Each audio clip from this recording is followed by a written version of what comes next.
And we're live. Welcome everybody to MUGS' October meeting. This meeting we're celebrating the 20 years of MUGS.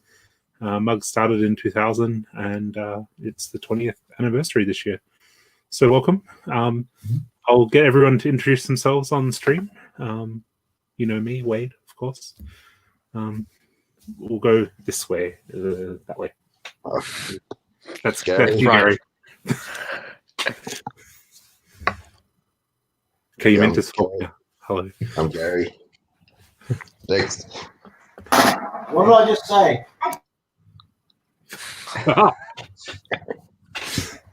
That's Annie. Yeah, I'm Annie. My children are in the background. Please be quiet. Yeah, because it's a Sunday afternoon, so I don't have the ability to make them quiet. That's fair. Sundays are. We're going clockwise? Okay. Yeah, so I will put my party hat on. Okay, you just win. I was looking for a party hat today. I couldn't find one. Well, this is all Lego. So yeah. Okay, we need to put you on full screen. So yes, my name is Matthew. And yeah, so happy birthday, Mugs. Yeah, cool.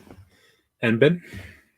Yeah, well, I'm Ben, and I've been on a few other streams, and I've also now got a Rebrickable account up and running. Ah, nice. Are you selling any plans or putting anything on there? I have put a few things on there, mainly just my emergency service vehicles. Cool. Okay. We'll have to have a look at that later. Yeah. A big hello to everyone in the chat as well. Welcome and thank you for joining us on your Sunday. It's great to have everyone in there. Hi, Anita. Hi, everyone. We're at a full house at the moment in the green room. So if anyone wants to join us on the stream, you may need to send me a message and we'll have to get people to leave for other people to come in. But you're more than welcome to. I can only be for about half an hour or so because, as you can see, I'm at work. You're today. actually back at work now. Well, it was a case of a girl that used to work for me that I contract to work for me now. She only had today to work for me, so I thought, yep, I'm just doing it. try and get ready for whenever I'm able to open. So we'll see. But yeah, just checking in, saying hi to everyone. And for those who don't know, Anita is a picture framer. So if you need any awesome mosaics or anything framed, she's the person. Yeah, still haven't got around to frame my own mosaic yet. Just saying. I actually just got the Iron Man art thing. Yep. In the mail yesterday. Yeah, mine took 6 weeks. Horrible. Oh, nice. Okay. I ordered mine on a Wednesday and I got it on the Thursday. I got the treehouse in 2 days. Oh, okay. But the Iron Man one, it was more had to do with I send all my deliveries to work. Okay. And then it just totally slipped my mind to change the delivery address. And the courier came, closed shop, sent it back to Lego. That definitely does happen. Yeah. Just a shout out to a couple of people in the chat. Stefan, Legoland Ballarat. I think that's wishful thinking that we have a Legoland in Ballarat. They really should, though. We should. Be a nice place for it. And Matthew as well. Hello. So here's some exciting news that Adelaide is getting a Lego store before Christmas. Not that it really impacts us, but we do have some viewers that are watching from Adelaide, which is pretty exciting. Still waiting. Oh, we lost Annie. Okay, no worries. So what's everyone building today? Is anyone building anything? Sort of. Yeah. I plan to. Oh. So tell us what you're building. I'll do a bit of sorting later on. Sorting. Okay. Yes. My plan for today was to build that 3-in-1 pirate ship. Okay. But I ended up finishing that off yesterday. This is Nice. such a good build. Yeah. I've got 3 of them sitting behind me. You'll see the yellow bit above me. I haven't built them yet. Yeah. I'll get there one day. Yeah. Hello to Michael in the chat as well. Yeah. So, what are you building, Ben? Well, I recently built something, but this is I watched a YouTube video on how to make Lego pieces, some of the more useless pieces useful. Ah. Mhm. You've used the net piece from one of the sets and made it into like a flexible carpet thing? Reflects. That's very cool. I like that technique a lot. Yeah, because you can, if you splitted it all entirely into the plates, 2x2s, you could flex it in all sorts of ways. But That's really clever. they sometimes still break occasionally, but Yeah. that when. Then the other thing I recently built, which I'm probably going to put up on Rebrickable, I'm working on that, is I did a Sea King. Let me just put you on full screen. We can have a look. Okay. Which is it's a retired military vehicle now. Yep. So basically what I've designed it, so with all the naval ships that use helicopters and stuff, that to fold away.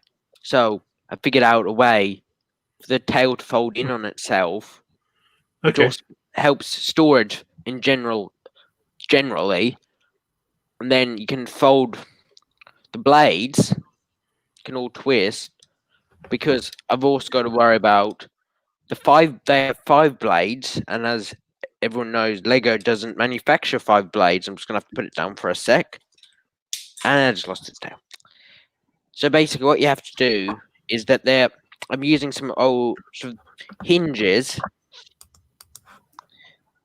There we go. Just about. This is roughly what the tail. I've accidentally just dropped the tail, so I think I just stepped on it. Oops. I'll fix the tail later. So that's the 5 blades. And then, of course, this was modified off the Coast Guard helicopter, the latest. We've got the sliding doors with the winch person. Cool.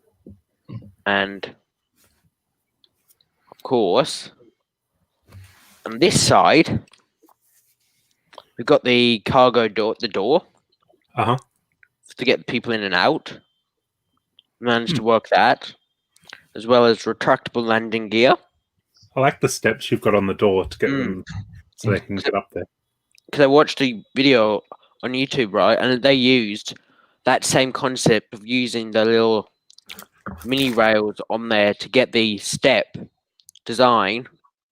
And then, of course, this was totally and I did not mean to do this, but this whole section can just come away because I took out the whole entire plating in there by accident. So now you can see that I put a little sort of like little stretcher / rescue thing in there. Okay, that's really cool. With even retract sort of wheels that can fold in on themselves. Awesome. That looks really cool. Just going to add Annie back in. Hello again. Hi, sorry, children were having a meltdown, so I fixed it. That's okay. Not a worry. Are you building anything today, Annie? No, I am working on stuff for Prevention Online. The competition is launching in a few days, so I've been frantically organising things for them instead. Ooh, how exciting. Yeah. Can you give us any insider information on Brickvention Online? Like a MUGS exclusive? I can tell you that it's going to be very different and nothing like the standard prevention experience because it's not supposed to be. But it will still be enjoyable. And for the first time, you will be able to submit digital designs, not just physical. Digital designs. Okay. So Hmm. you've got to That opens up a whole wide range of building techniques. yeah, sure does. Awesome. I'm excited. Is there anyone else getting ready for Brickvention Online? Are you going to build anything on the stream? I've probably got lots of stuff sitting around. Okay. You got I'm to sure build there'll something. Isolation builds that people have created that need to be shown off. Yeah. Something unique, something different, something you haven't shown on stream. That would be cool. Get some exclusiveness happening. Yeah. Yeah. Cool. The only thing I've got done digitally, I think, is my large jumbo chess set. Have you actually finished it yet, though? I'm waiting on Lugvolk. Then it'll be close to finish. Lugbolt. That's hopefully coming soon too. Hopefully. Hopefully soon. And it's like, that'd be typical. The year that I'm able to finally finish it, I can't display it straight away. That's okay. Oh well, who knows? Maybe Bendigo Bricks ends up being something that's happening. I don't know. Has anyone heard? Hopefully. Let's Think just get it's- people. I think it's too early to sort of say. Too right? early to tell. Yeah. Hello to Richard in the chat, and I'm not going to pronounce her name properly. Okanami? It's Ukami. Yeah, I struggle with pronouncing That's different it. names. We all know Ukami. I know. I just, struggle to pronounce the names. Anyway, so hello to everybody in the chat. And we have Veronica in the back, in the green room. She looks like she's chilling with coffee at the moment.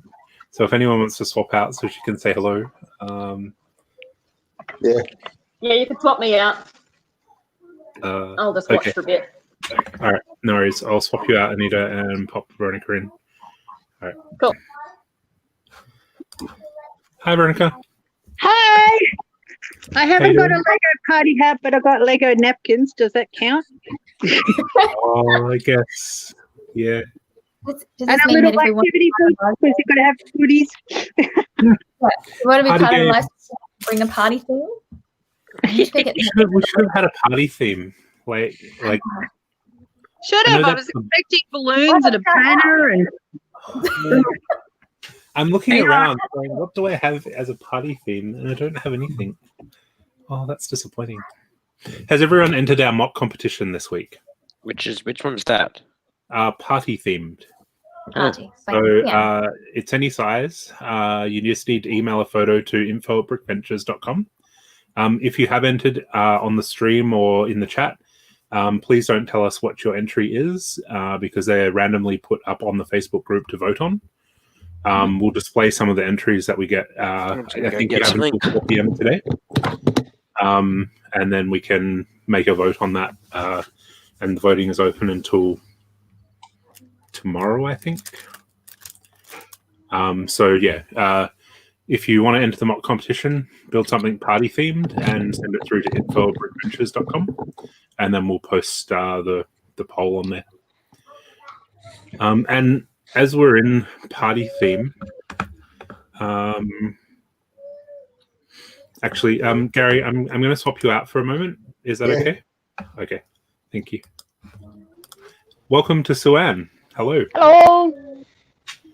Yes, I'm going to let you introduce yourself, Suan, because I was going to do a little bit of spiel, but go for it. It's leading into our next thing.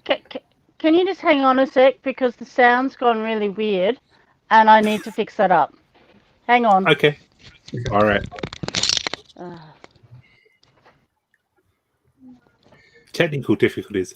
Veronica, you're on mute. That's because I had somebody here. Ah, The phone started to ring. okay. I'm just seeing you talking in the background, and I'm like, she doesn't realize we can't hear her, right? I said, introducing Sue Ann Barber, Lego Australian royalty. Yeah, I Very agree. much. And she disappeared. Well, while Sue-Ann is fixing her audio, Sue-Ann is one of the founding members of MUGS. She started MUGS about 20 years ago. We're celebrating as of last week. Yeah. And is one of the driving forces behind why we have Brickventure. So, Yay. yeah. I think that's the volume controls. I think that's Sue-Ann. Let me check. Someone should picture the clicking. Definitely. In case anyone is wondering, this part here is the roof of the original Hagrid's hut, so it's all official Lego parts. Can I get you to show us the hat up close? Yeah, this is very impressive. Oh, that is cool. That's good. Oh, it is actually paper too. Yeah. Amazing. That's pretty awesome. That's awesome. I don't care. I got Batman napkins. Nah. Excellent. You've done a really good job. Swan, I'm not sure what's happened to your black screen. I'm back. Sorry? I'm Oh, back. there you are. I'm back. There we go. Hello. Can you hear us now? I can hear you. I've taken the headphones off. Okay. No So worries. despite them working yesterday, they're not now. We did a couple of tests and it's just not working. Oh well. Not to worry. So welcome. If you'd like to give us a spiel about yourself and But you've already done that. I know, but it's I heard you do different. it. Not, yeah. I would change that definition. I'm one of a number of founders of the club. Okay. So, One of many. and one of So- few. Okay, one of few. Fair enough. So undoubtedly you have some interesting stories about Mug's early days. Are you willing to share some stories? Some of them can't be repeated. Fair enough. There was the year one of the early years of Lugbolt, possibly the first one we did, where we ordered cows, and everybody ordered, like the minimum amount of cows. We didn't know that cows came in double packs, so we got twice as many cows as we expected. But that was okay because people were happy. But what happened was they sent us someone else's order of cows as well. Oh my God. So we didn't just have double the cows. We had triple, quadruple the number of cows. Awesome. So those who ordered the cows got their cows that they ordered. And we had to cut up each individual pack because they came sealed in a 2-pack. So people got the cows they wanted. And then the extra cows ended up in the goodie bag for Brickventure. Nice. We did check with Lego to say, do you want the cows back? And they went, nah, don't worry about it. Good old days. It was a big bag. There's a picture of Paul in my kitchen holding the big bag. We're talking huge. I'll be back in a second. We That don't. would have been a movie. Accidentally send us goats now. Sorry. We need them to accidentally send us too many goats. Yeah, that would Yeah. happen. I've heard that that was a very moving story. Yeah. I've got a beef with that. Fair income. Oh, It's too early come for on. that. It's too early. Just Richard stop is being asking, weird. can you actually have too many cows? I don't know. Probably not. Not now. I don't think I have a cow. Don't have a cow, man. To look. It only came in one set, didn't it? The medieval market. Yeah. Yeah. Yeah. That's the I'll have one. to have a look for it. That was the current one at the time. Although I think Yeah. it might have came in one of the farmyard sets. Yeah, I thought Okay. it came in two. I thought they'd the farm because you can't have a farm okay. without a cow. Yeah. But you can- Okay. Yeah. Interesting.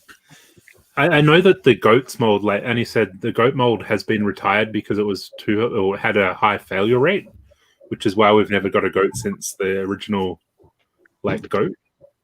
Oh, that's Yeah. sad. Yeah. We need more animals, I think. Hmm.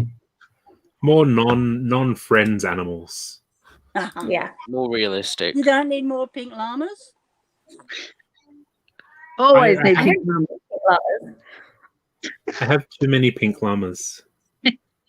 Maybe I can Yeah. trade you a cow for some pink llamas. We do that. That year at Brickvention, sorry, my iPad's slipping. That year at Brickvention, we had a find the number of cows competition. So because all the exhibitors got at least a cow in their bag, everybody was putting cows out on their layout. Nice. Just about everybody did, and we had a small competition for counting the number of cows that were there. And there was a set for a prize. That's pretty cool. Hmm. We I spot the item on Brickvention day is a bit of fun. Having hidden things on the displays gets Happened people at to the really very first one. Okay. With So how would that work? Because Queenscliff had so much trouble with those minifigs. how would it work? Did it cause grief with all the kids running from one to the other? Without No. actually looking at the displays? Running from one to another. You weren't at that Brickvention. No. Yeah, The running. those Brickventions, there were so many people in there that you couldn't run. It was You had just to so elbow packed. your way through the crowd to get to one Yeah. side to the other. Because we're talking about the early days where Brickvention wasn't at the RBV, right? Yeah, it it was was at the town hall. Melbourne Town Hall. That one. So it's a First really one I went to was the upstairs one. No, that was Vic Okay. Uni. Thank you. No idea where, but we went upstairs. Yeah, that was Vic Uni. Brickvention has been around in several different locations around Melbourne. Yeah. I think they've settled on the better venue at the moment, just for space. The affordable one. I'm not privy to the cost of how Brickvention runs, so No, just from my conference experience over the years, one conference I was involved in hired the Melbourne Convention Centre. okay, Yeah, it cost a lot of money right, because you don't just you get the basic venue for a certain price, but then you've got to add in carpet because they won't let you have an event without carpeting. okay, And then you've got to pay for every single booth or table or whatever that comes into the venue right. because I they guess it don't adds have up. anything. Yeah. They don't Just have anything. imagine the Same cost. Yeah, just imagine the cost and then triple it. Yeah, Okay, that gets close. fair enough. And you can go somewhere else. Fair enough. I think the equivalent, I mean, this is going back 5 or 6 years, a bit longer, 10 years ago. The equivalent to hold Brickvention there then was about $70,000 base price before you Okay. added in the carpet and Wow. the security cleaners, and it was ridiculous. It was just not feasible by any stretch of the imagination. Okay, that's And events are only going to get harder. interesting. Okay. Well, I guess over the years it's just come to a better venue. Sorry, getting a phone call. Sorry. It's just become the venue and the event that it is, and it wouldn't have happened without you and the original founders of Brickvention. So I guess we are eternally grateful for the Thank help you. that you've done, and Yeah. One of the people who never gets a credit in the Brickvention story is Mel Caddick, Okay. who was up until 2005 was an active member of the Australian community, and she Okay. was the one who was originally coordinating Brickvention when it was going to be held in Sydney, even though she lived in Brisbane. Right. But she got married to a German guy and went overseas to live in Germany. Well, actually, no, she went to live in Germany when she got married. So she basically handballed it to Mugs and said, "Here, you run it." Okay. Okay. Because it was interesting. Like, I didn't realize that Sydney was vying for Brickvention as their. Oh their no, convention. they weren't vying for Brickvention. Oh, like. It was just a central location. Okay. So Sydney we could have had Brickvention in Sydney rather than Melbourne.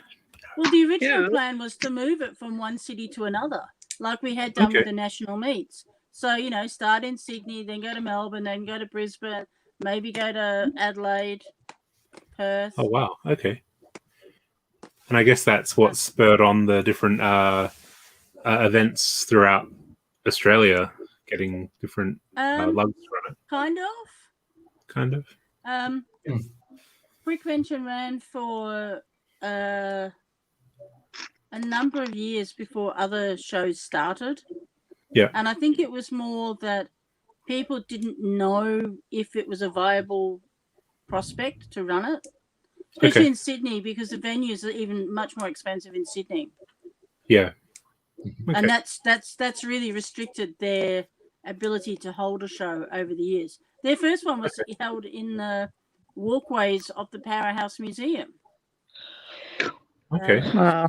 And then they went to the Sydney Town Hall, where they were for quite a few years.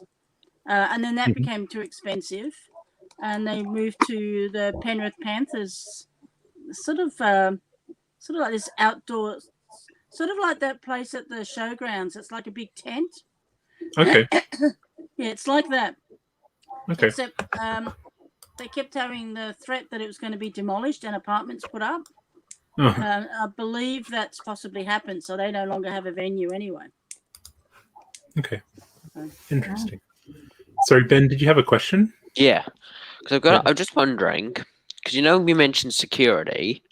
Yeah. I remember I was there last year, latest one, and I spotted that Victoria Police was there. I'm just wondering, with running an event at that size, because I'm a bit interested in doing that, because I work with some people trying to organise an event. So is it that you have to contact Victoria Police or emergency services beforehand, and then they make the decision, or is it that you sort of have to say, can you come to this event? Just because I'm wondering. With security, Ben, generally speaking, you hire a private security firm to take over. Yeah, that's what I thought. Yeah, but so I did see them there. So they might have been patrolling for something else. They're very often in the area, but we did have a separate security company that worked with us. Yeah. The police have a habit of popping in anyway. They like to see they want to look at the Lego, and they know they get free entry. Yeah.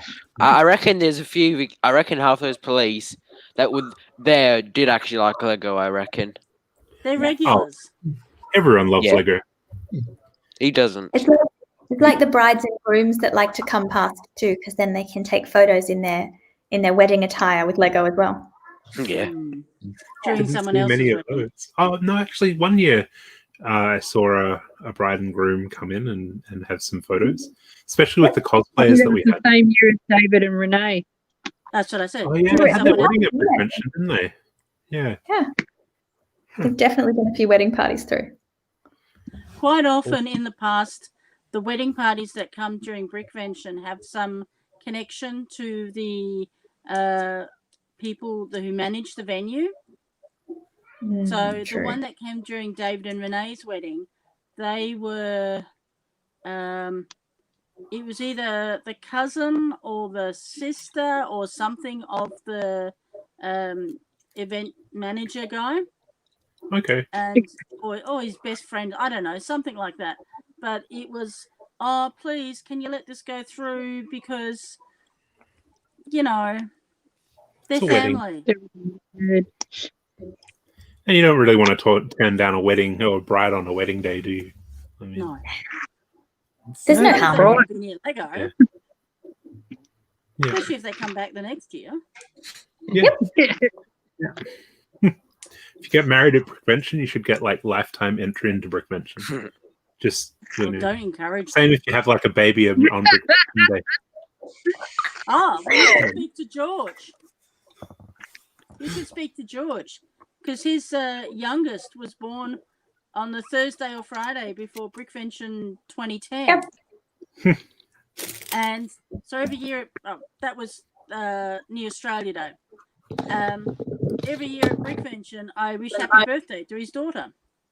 Ah. I think Not young there's anymore. actually, there was a baby born perhaps this year or the year before as well over the Brickvention weekend, and they couldn't attend the Friday because they were off having a baby. That So- there was David Like- and Rachel. Mhm. Their baby Imogen was born either on the Brickvention weekend or just before. Lego is just great at making babies. You know, Why not? when you love Lego, you might as well just make some babies. It's great. Got to keep the Gotta keep mugs going. I'll pass. Yeah. I'm too old to be happy. But seeing as I'm like, what is it, 18 months, 12 months younger than you, Veronica? Yeah, I'm there too. Yeah.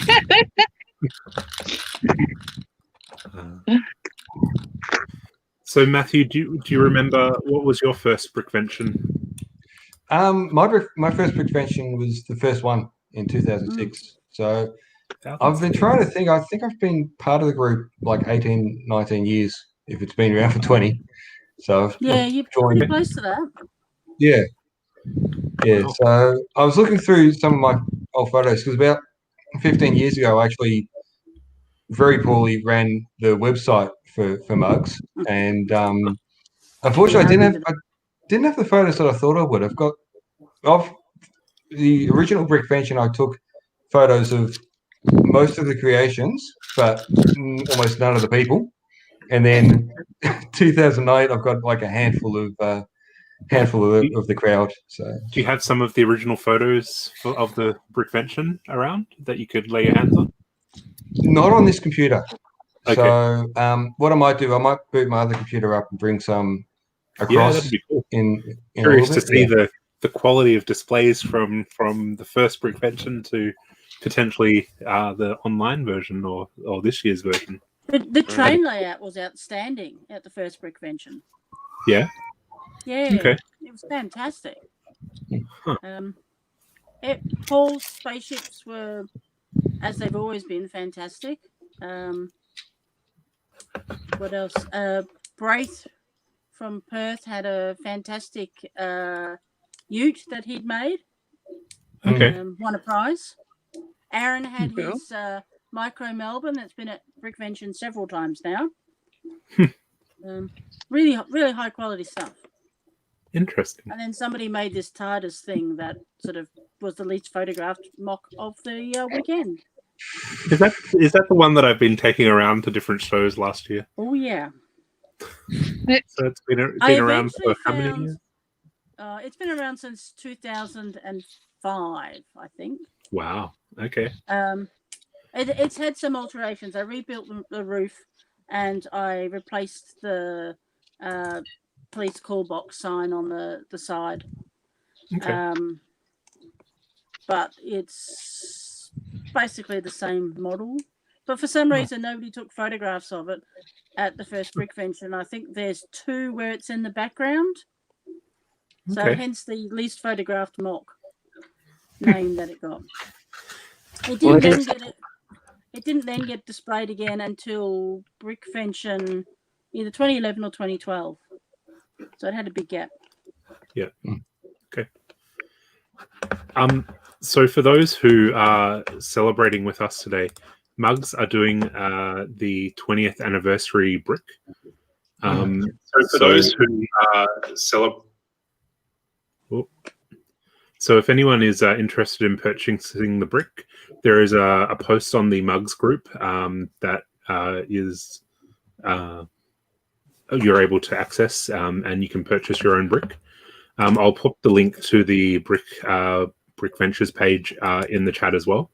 So if you wanted to purchase that brick, support Mugs and the 20th anniversary, you're more than welcome to purchase that brick. They're, I think, $15 with free postage. So you're more than welcome to pick that brick up and help celebrate Mugs and the 20th anniversary. What's that? Ooh. Yeah, I've been experimenting. Oh. Are we all hypnotised now? It's a CD case. And Okay. I've been experimenting. Fantastic. That's interesting. Oh, You know me, I like using weird things. you've gone weird. you've gone strappy, That's what Veronica. happens when you stare at those spirals too long. You go like Don't know that. what's happened to your camera. Oh, I don't know. Is that better? Hey, That's better. There you Yeah. are. Okay, so for those who don't know, Veronica is expert in mixing the real world Lego objects with Lego, or real world objects with Lego. So dresses are her forte, but CD cases are interesting. Okay. You want a fishbowl, Veronica? I have a small Yeah. fishbowl I was going to build with, but I've not done anything with it.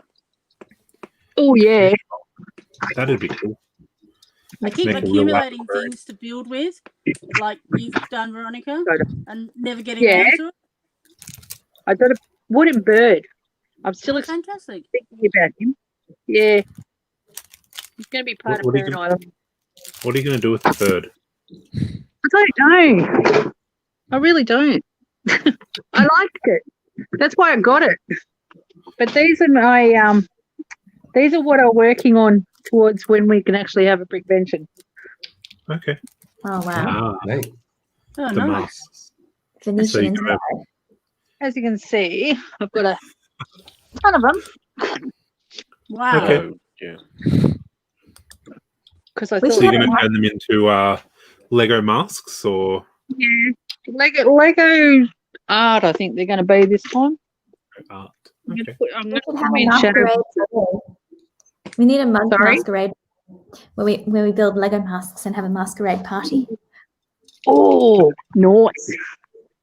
That would be nice. Maybe that can be the theme for the adult night that we have for the night Yeah. That would be cool. Because I like, Lego. as I said, I've got tons of. The op shop's saving them for me now. It's just awesome. Every time I walk in there, I go, I'm going for you. You'll end up with thousands of them. That's all right because I really like it. And I Yeah. like what I've got planned in my head, whether it works out or not. Just need to have Because this- time and the space to build. This one's got sand green, so I really. And Battle says it can hear. But it's That's just. a proper Venetian one, isn't it? Sorry? That's a proper Venetian mask. Yes. I got a few of them. You Ooh, pay like $2 at the op shop. they're So they're scary. just. Yeah. Very cool. Every Yeah, Callum Italian went down there. Oh, dear. So Anne, can you tell us a bit about the Mugs early meetings? Like I know you did a little bit of a history post on the Mugs group earlier this month, but can you tell us like where did we originally meet? It was in The first two meetings were held at Ben Whitecross's house in Craigieburn. And then I think the third meeting might have been at my house. There are some photos from that. Mostly of I had a table tennis table and we ran trains on it. And Martin's then young son was left to control the trains while we all went and had something to eat in the lounge room, and one went flying off the table tennis table to the sound of "Oh no!" and Dad. Yeah. Oh. And then Funny, in when all the changes, that's never changed. did we You're first get here, the oh no. bracelet? And people running trains too fast around corners. That's never changed. No. So how did you find each other? Like, through Lugnet. So I don't know if you read my summary I wrote. Back in the late 90s, we had an online community called Rec Toys Lego, which was on this. They were called news groups. Lugnet. On this thing. Are you looking up the Wayback Machine? Oh no, that's No, what this is Lugnet as it is Lugnet.com. now. Yeah. So in the news groups, they were all themed by different interests. Lego was one. There might have been one for gardening. That whatever, any topic, there was probably a news group for it. And Rec Toys Lego was the one that everybody joined because you got to chat in a forum style to people from around the world. But it got too big, and it was difficult to organize anything because it was hard to find the other people in your country. So they created, I think it was Todd and Suzanne. They're going to probably have a go at me for getting it wrong. Who created Lugnet, and it was fantastic because it replicated the news groups in some ways, in that you had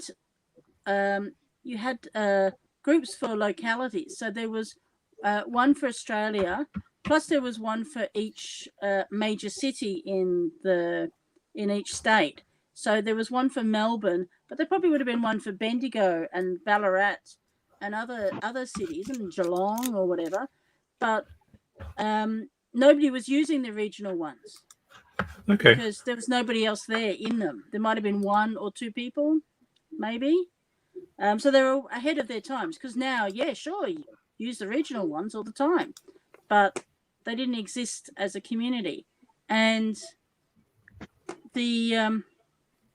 at the time, all the Australians were gravitating to one called loc.au for Location Australia. But you could have joined one for space, one for castles, one for general information about new releases, one about catalogs, one about world shows. There was just any Lego related topic, there was a Lugnet group for it. And we were all, as collectively, we were known as Leg Oz. So Legoz, Leg Oz. Okay. And it wasn't until 2000. So that started about either late 98, 99, but it wasn't until 2000 that we started to organize meets with other people in our local area. So Sydney was the first one to meet. They met, I think it might have been in February 2000. Studs, as they were known. Yeah. But we called them slugs. Because studs just didn't seem right. And then I think Melbourne was the second one to meet in October. Well, we'd met in July briefly, but then in October we had a proper meeting. And then Brisbane, checking my date, was almost 20 years ago today. The 14th they met, 14th of October. Wow. And then after that, other places met. Perth only had a small community, but they did eventually meet. Adelaide had quite a vibrant community at the time. Tasmania had maybe about 3 people, but they did meet. We never heard anything from Canberra. Okay. So Canberra didn't seem to really start up until about 2009, from memory. Might have been 2000. No, 2009, definitely. And that it was much more of an Australia-wide community then, rather than individual communities. So Yeah. you knew everybody, absolutely everybody. And I've been going back through the LugNet posts from early 2000 as part of this research, and a couple of names have popped up, and it's been, oh, whatever happened to that person? What happened to that person? One of the guys who was instrumental in the Sydney community starting out has actually moved to the UK, and I don't know if he's dropped out of the community at all, or whether he joined it in the UK or not. His name's not come up recently anyway. It looks like LugNet stopped being used around 2007. Is that kind right? of? Yeah. It would. Melbourne people dropped off when we started the MUGS list email list on Yahoo groups, and a lot of others were on Yahoo groups at the same time. Sydney had a group as well, I think.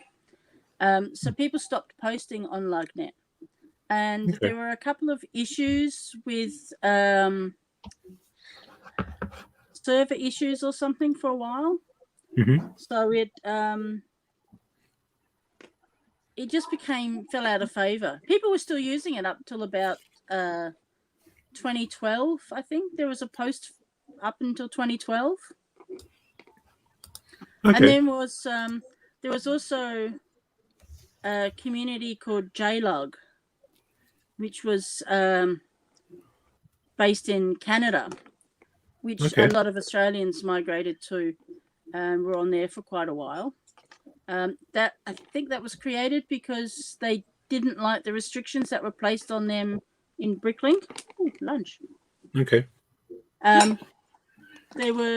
Bricklink clamped down on people swearing and all sorts of things. Because Bricklink had a forum as well, didn't it? Still does. Okay. I haven't been on it for about 5 or 6 years. It used to be. It was another way for people to meet. Right. And they had a chat. They had a chat for a number of years, and then it died, and then they started it up again. But then it just died again, and they took it off. But that was a fantastic one. A lot of the people I've met in the UK, I met through Bricklink chat. Okay. Interesting. There was, Matthew, you may remember, there was a forum called Ansfol. Were you ever on that? Don't believe so. Yeah, that was around about the time that LugNet fell out of favour. A couple of years later, they created Ansfol, which was a forum, and with a standard forum post styling, and I just don't like it, so I never went on it. It just doesn't work with how my brain operates. Having to click on each group to see if there's any new posts, and it's not as obvious as it was on LugNet to follow posts. The beauty of LugNet is you could go to the web interface, or it could be emailed to you. So you could do your entire interaction via email and never actually go to the website. It was useful. Interesting.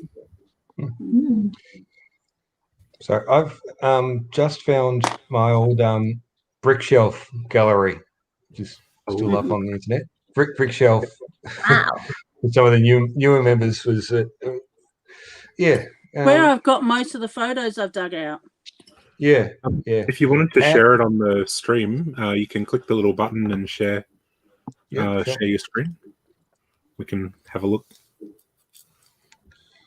Okay, so screen 2. Cool. All right, so is that okay. So firstly, it turns out that this would have been my first meeting back in September of 2002. So I've been with the community for 18 years, and that was the Lego that I took along at the time. My attempt at a Melbourne tram in yellow and blue, because that's what I had. And also, some photos from Brickvention 2006. So, as Sue-Ann said, I can't make it much spaceships. bigger than that. Yep. So that's all. Well, I'd say that's mostly Paul Vulture's. I'd say it's all Paul's. I remember him setting it up. Yeah.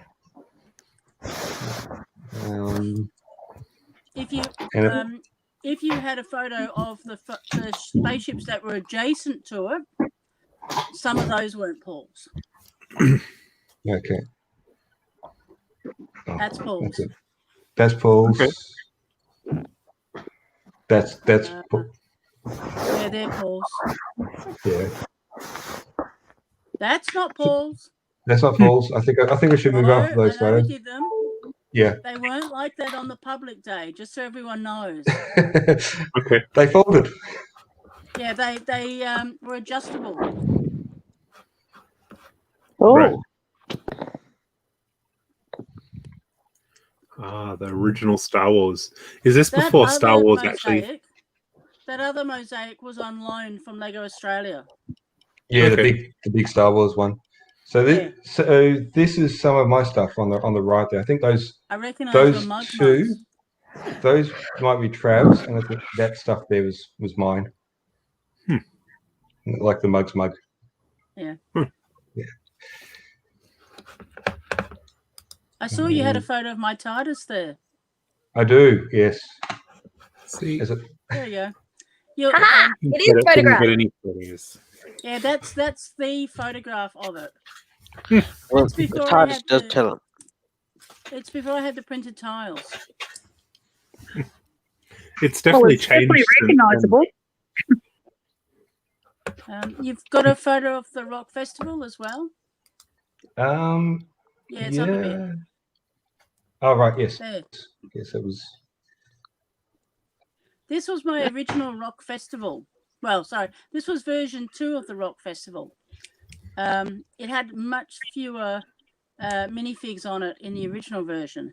There's probably only about 800 on that one. Wow. It then got displayed again at Brickvention, but it had major alterations. Like I took off the mega blocks that were on it. Okay. That's my Devo. Playing. Sorry, I was also looking at the first train display, which, like I said, I remember going to Tonus's place probably a couple of nights before this to help him set up this mountain, and that might actually be my castle on it. Yeah. Okay. And Sorry. Hello to Kate and Elizabeth in the chat. Thank you for joining us. Veronica, I see you've re-entered the green room. I'm going to add Fleur in at the moment. She hasn't been on the stream yet. Hi, yes, Fleur. and then Hi. How you doing? then Hi. We're just having a look at some yes, of the old Brickvention photos from one of the first Brickventions. The first. yeah, so this is the from first. from 2006. So yes, that castle that's mine. Wow. And then I think I was able to take the castle off when we were transporting the mountain back to Tonus's car, and then on the way back to the car, because our display space was in the middle of Melbourne, essentially in the middle of Melbourne University. It was a bit of a trip back to the car park, and we dropped the mountain on the way back. No. so many mocks I see or get heard of that get dropped on their way back to the car after Brickvention. 90% of sort them of- belong to Tonus. Yeah. So like I said, I was able to rescue my castle from it before it got transported back to Tonus's place. But yeah. Nice. Yeah. Okay. So I'll stop sharing that. I'll give everyone a link to. Yeah, if you want to post a link in the chat, we can. Yeah. Everyone can have a look. Yeah. I have Santa in the green room. Does anyone want to swap out for a little bit to say hello to, so we can swap Santa in? No. Yeah, I'll pop out. Yeah, I'll All pop right. out now. So, good to see everyone, and happy birthday again, Mark. You don't have to run away. I can swap you back in. Okay. It's just yeah. like I said, in half an hour I've got a family Zoom chat. So Okay. I'll pop you out for a moment and say hello to Santa and pop you back in a moment. Just Hi, Fleur. Hi, how are you? Your hair looks beautiful. very dark there. Thank you. That's so nice. I washed it. Wait, you had your hair cut too. Your hair looks nice. Yeah, I had to have an ISO haircut. Yeah. Hello. Hello, Alex. Santa. Hi, Santa. Get It out, really Santa. does look like Santa. Are you I not haven't had talking? any You're just waving to us today. No, I can speak if you wish, but I have a great voice for silent movies. So it's the guy who performs on a radio station every Monday. Yeah. So How is everyone? doing Good. well. Alive. Annie, Sue, Yeah. Flora, nice to see you, dear. Hello, Alex. I should call you Santa. How are you? I'm well, thank you very much. You need to send me your address so I can send you some books. North Pole. I know that. Yeah, I need your actual Craigieburn address in the hood. You mean the South Okay, Have you Pole? been talking about castles? Yeah, I heard that. Yep. You two have been talking about castle ideas. Yes. Excellent. Yeah, we have. I'm It's very good at giving other people advice about building castles, but not too flash on doing it myself. Well, one day we'll actually see your castle. Like, it's been in the One day. works for how many years now? 6. 6, yeah. You've got, what, 14 months or so until it has to be done? Well, it depends on Lieutenant Dan, what he comes up with. That's true. 5 years. If he says we can leave our homes, then I might have a chance of getting it done. Yeah. Well, we could have like a preview event at Brickvention online. We could. You could tease us with it. So how are you going to do that? Is it going to be like a video? Or, this is what I've been trying to do for the last 6 years. We can chat about it. Santa, you never know. Fair enough. See how it goes. I'm sure Wade will have some fabulous live streams going on during the weekend. Anyway, Okay. that we can definitely do things like that with. Yeah. Sue Ann, Yes. Hello. that was a lovely article you wrote. Yeah. Oh, thank you. Alec, have you been to Brickventions? Were you one of the founding members as well? God knows you've been around long enough. Ooh, Oof. Oh, my that will get you a my slap if first you like. Brickvention, Sue Ann bit my head off. So Oh. very afraid of going back. Ooh. What did you do? What did he do, Suan? Did he touch someone's model? I don't know. What did I do, Alec? I arrived on a motorbike with a Vietnam veteran's patch on my back and big, hairy, ugly-looking thing. Strolled in and said, "I'm here to help." And well, that's nice. Okay. Okay. Santa's beard is looking very luxurious over the winter. So Elizabeth is saying. I just My want to bring. apologies, Alec. It's so good, the beard. I want to bring you around to my house and introduce you to my son so that I get some like really cool mum points for knowing Santa. Well, you can always take a photo and show a child and say, "I really know Santa." And yes, I do have my own suit. Oh, I love it. Santa is our visiting Santa for the Mugs Christmas party. So we all have So Santa cute. photos with Santa. It's awesome. That's Yeah. so cool. It's great fun. It is lovely. I missed this one before, Alex. Yeah, well Ooh. good on you, Reynolds. He says I look better in the dark. Steve is so I'm naughty. disappearing for a sec. Okay. Well, I've only just popped in to say hello to everybody, and Well, can you tell us about your first brickvention? When was your first brickvention? Tell us some gee, stories. I think it was either 2014. I think. Okay. So that would have been the second one, maybe? Well, no, there was more than that. But they've been doing brickvention since. I'm Was trying that to directed at map me? Because my They've been I doing lost the sound. brickvention for years. 2013 was the first one at the Royal Exhibition Building. Chris, That's right. Okay. Chris Clure, is that right? Yep. There was another Chris. Yes, there were two Chris, and there's still two Chris's now. But yes, there were. Just to confuse everyone. There was Chris Ruhr and Chris Clure. Clure was Yeah. heavily involved. Okay. And But did that you was- display anything at that brickvention? Or That was a while ago. I've got badges from 2015 up to last year, okay. but I didn't buy one in the first year because I was just helping out and I had no idea what it was all about, and just had a ball, but I didn't buy a badge. I should have. We should do like a retro reissue of some of the badges from the years, and do like a reprint with on the backside saying reprint Not of the original, yeah. not the original. Well, you could certainly make some money out of them if you did that. Meh.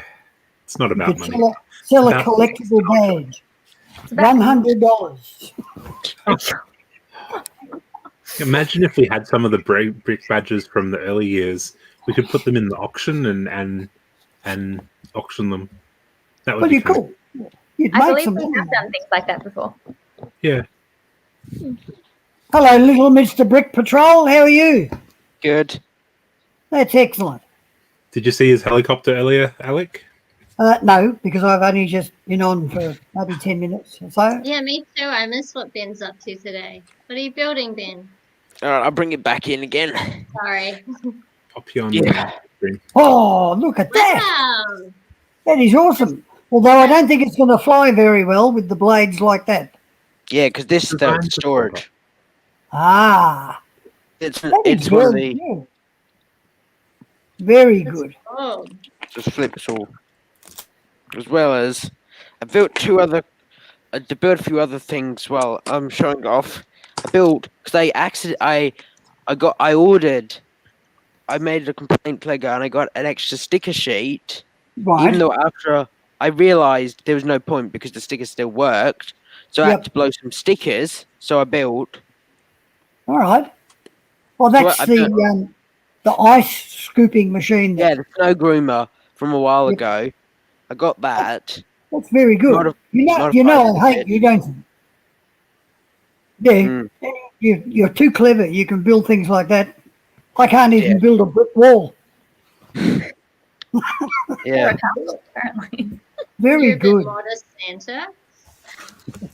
Looks really cool. Awesome. That's awesome, Ben. Cool. And as well, I've also managed to get enough room. Yeah, I'm just not going to bother opening the door. You Yep. got a husky in there. Yes, excellent. Gotta And have to a make dog. matters even cooler, designed this using a hinge. Yeah, That was sort of the engine bay. right.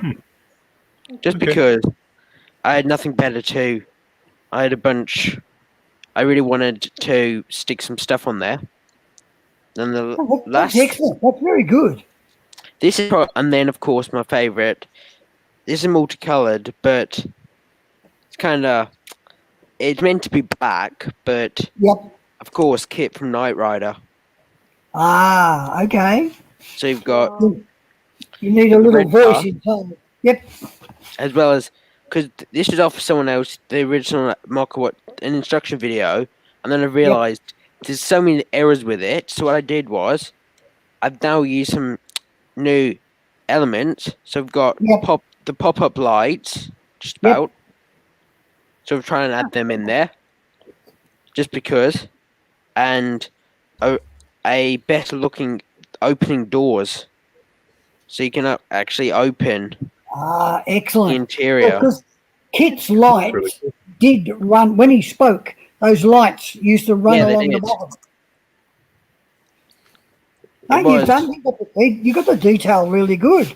Mm. Especially with someone who's way young to even know what Knight Rider is. Way too young. That's my I know. day. It's 70s, Probably 80s. because you got to thank Dimensions for that. Lego Ah. Dimensions. I know. suffer from that. Ask if you had connections. But yeah. We have a question from Nathan in the chat, and probably for Suan or Alec. Do you know anything about HO scale vehicles, pricing, rarity, etc.? Yes. Yes. Hang on a sec. Okay. Sorry, So I'm just. Richard's already pointed him to the pre-1975 Lego group on Facebook. But That if was you've going to got be any, my suggestion. okay, There's Okay. lots of knowledgeable people in that group. There's some really hardcore collectors. There's a couple of hardcore collectors in Australia too. Mhm. Steve Abbey is one. And my name escapes me of the other guy in Sydney. He shall not be named. No, I just can't remember his last name. Think of the name. Nathan would love to know. So the pre-1975 Lego group is the better group to have a look at. It's one of the more active ones.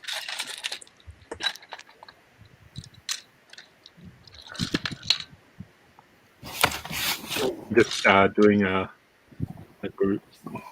Is that the Lego pre-75? Yeah, that's around the world. Have Lego ever released spectacles? Kind of. Yeah, they did a licensed. They licensed some pairs through Specsavers. Was a it few years ago?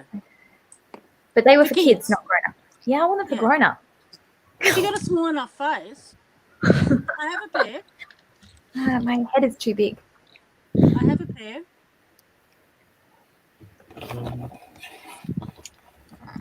Which is one of the weirder collectibles I have. You can get a knockoff pair of funny glasses. True. Joanne, did you get any Adidas? Sorry? Did you get any of the sneakers? No. Are you running away, Alec? Oh, Alex okay. left. Bye, Alec. I don't like that. I don't like that style of shoe. If it had been like Converse or something Hello like again, that, nephew. I might have Hello again. got them.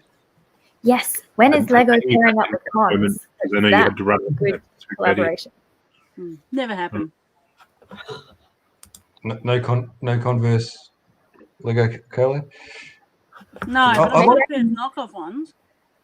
I could paint Richard some has a Lego glasses case. One moment. Bear with me. I'll disappear for a sec. Okay.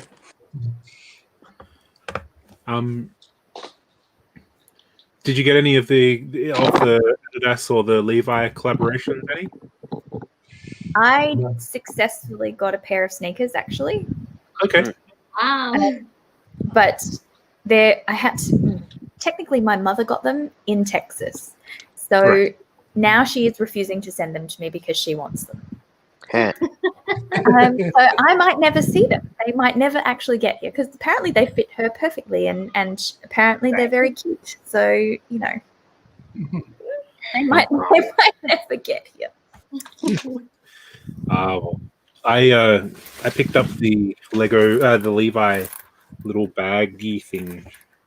You're a bit disappointed by the size, though. The strap is really short, like It's tiny. really. Wade, Yeah. you have enormous hands because when you were holding that thing up, it looked so Oh, it's so small. Your hands are huge. It is smaller than It is small. The bag is small. Like, if I put my phone next to it as a size comparison, Yeah. like that is my iPhone Max compared to it. Okay. I thought based on, because my hands are really little, I was like, what, you can't even fit a A phone little in? bit else, but not much else. Yeah. I was a bit disappointed with the size. It's good for money and a phone, and that's it. We have a couple of people in the green room. Would anyone like to swap out for a little bit? I I can swap out. Ben, I I'm might just put you in the building. green room for a moment. Is that okay? Sure. All right. You can swap me out, Wade. Hello, Nathan. I'm just chilling out. Hello. Building. Hi, everyone. So, Hello, Hi, Nathan. hey, Hello. Nathan. Where's the camera? We It's cannot hear very you. quiet. Hello. Is my Okay. mic We working? cannot hear you Yep. still. Oh, there you go. I can hear you, but I can't see you. All right. I'm going This to is swap the you out then. this is the glasses We'll get you case. to try your microphone Oh, that's so cool. in a few minutes. Wow. Yeah. Joanne, that's Get Wade's awesome. attention. Hello, Steve. You're on Yeah. mute, Steve. Hello, how you going, guys? Hey, Steve. Hi. Happy So birthday, this Mugs. is the glasses case. So I Wade. realized my computer was on mute. So Nathan was talking then, wasn't he? He was. Yeah. No, talking. I didn't. It was top. I'm happy to go back. Yeah. Whatever. See ya. Sorry, Nathan, come back, please. No, You can he's... swap me out at any time, Wade. I'm just sitting here listening and building today. So Okay. Suanne, Thank you. they're awesome. I should be helping others do stuff around the house, but Yeah. I thought I'd take a few minutes. You found the glasses, Suanne? Well, I Yeah, got look at to the glasses. Okay. So is it studs on the side or? Yeah. Wow. Now I'll get it closer to the camera. That's really They're cool. not proper size studs, though, are they? Sorry, what was that? They're like a smaller version of the studs, aren't they? Oh yeah, they're more. They're even smaller than Modulec size. Yeah. Okay. They're just decorative. I don't know Which if is you cool. can see the inside Yep. Oh, nice. Okay. and the whole case together. Very That's cool. pretty cool. All right. Steve, I'm going to swap you out again. Yeah, I'm happy to go. Sorry. Hi, Nathan. Hello. Sorry, I pressed the wrong button on my keyboard. Something fell on my phone, and I couldn't hear anyone. No, it's my fault. Hi. Hi, it's good to see everyone. How you doing today? Good. I've been working on a bunch of different mocks and doing a lot of sorting. Okay. Do you want to show us what you've been working on, or is it a I'll secret? see if I can get my camera to work in a minute. Okay, no worries. Hello to Andrea in the chat. Hi. And Gary is asking if anyone got the Levi vest because it's sold out on the Levi website. Wasn't Richard getting it? I don't know. Richard, were you getting the vest? Don't know. He's in the chat. He'll respond when the lag catches up, I'm sure. Yeah. So you're trying to get your camera to work, Nathan? Yeah, I think I'll only change my device to do it. I think one of them has mic working and the other one has camera working. So, well, I think I'll have to find some sort of compromise. Okay. I don't know if we can have more people in the green room so another device cannot connect.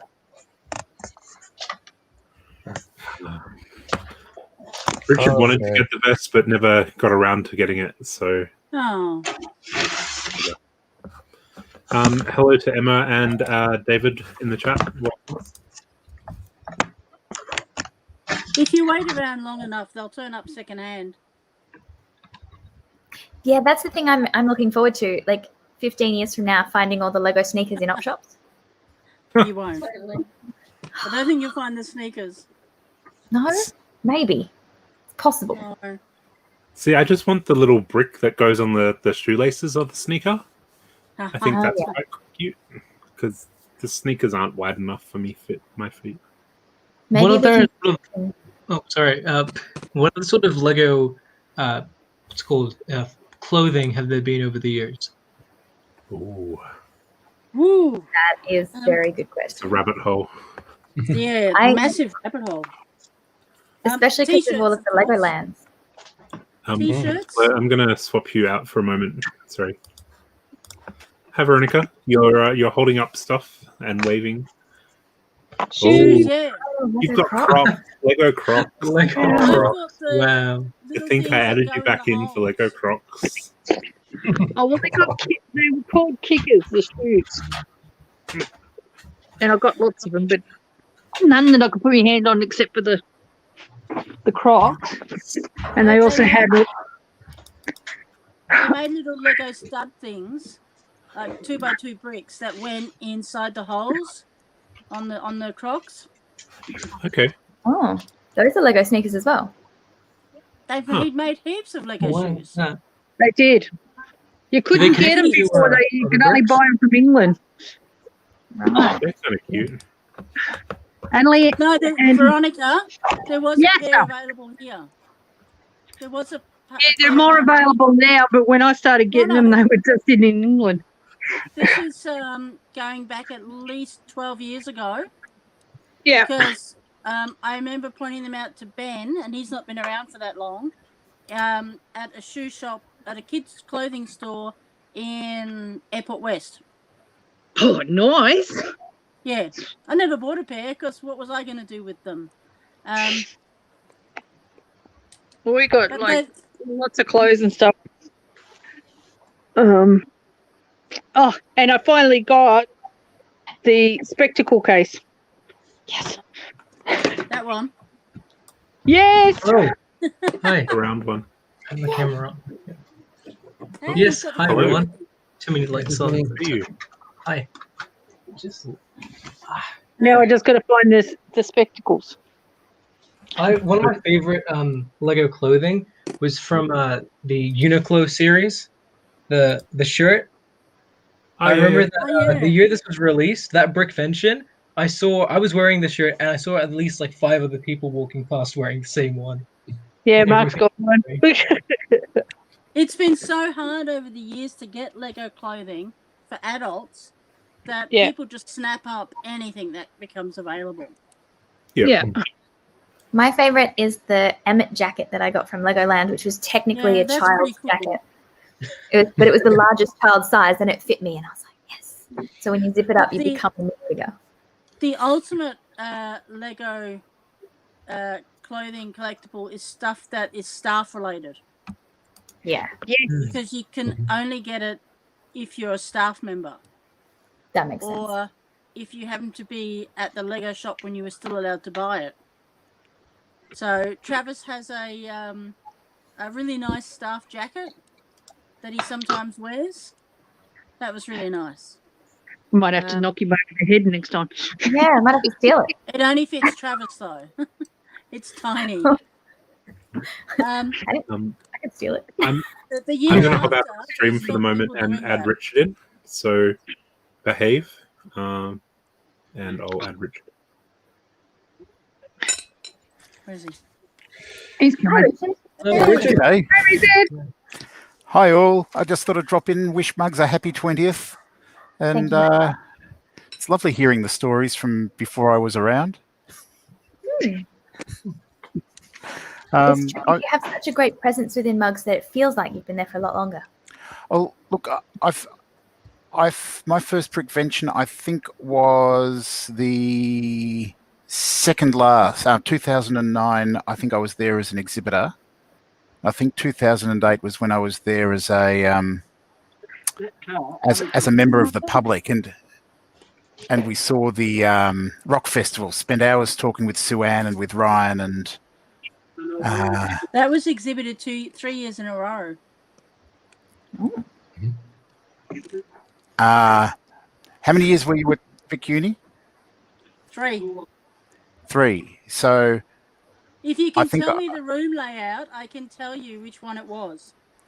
I can tell you it was the second one, because I was there as an exhibitor at the third one, and the fourth one we were at the town that I went to. Sorry, the next one that I went to was at the town hall. So I the room layout there were modulars there with trains, and there was a I corner cafe. How nice of a facility we had. Ugh. No, it was an L shape. It was an L shape. That's all I can Yeah, remember. that's 2009. Yep. It was a U shape in 2010. Oh, okay.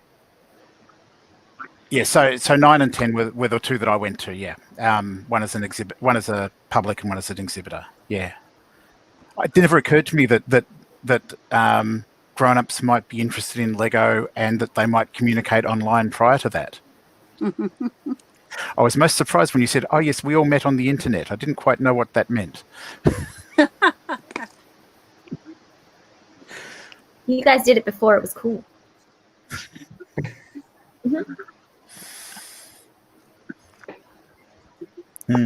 I seem to have made it go terribly quiet since I arrived. I'm terribly sorry. That's okay, Richard, because Wade is usually the person that fills the silences, so I can probably speak for a little bit. Nathan, you were showing us things beforehand about. Yes, I've been working on a few smaller MUGs. I've been looking at the Rebuild the World thing that Lego's been doing. Yeah. I recently found out that I had about 300 more of those small minifig lever antenna pieces than I thought I had. So I went and used some of them to make one of these small simple hairbrushes to scale. Fantastic. That's brilliant. That's fantastic. It's practical. That's magnificent. Yep. Yeah. Does it work? Yeah, does it work? It wouldn't Yeah, work it on does my work. hair, but- Some of the levers will come off depending on how thick your hair is. So that's kind of a shame, but yeah. Right. I'd have no issues in.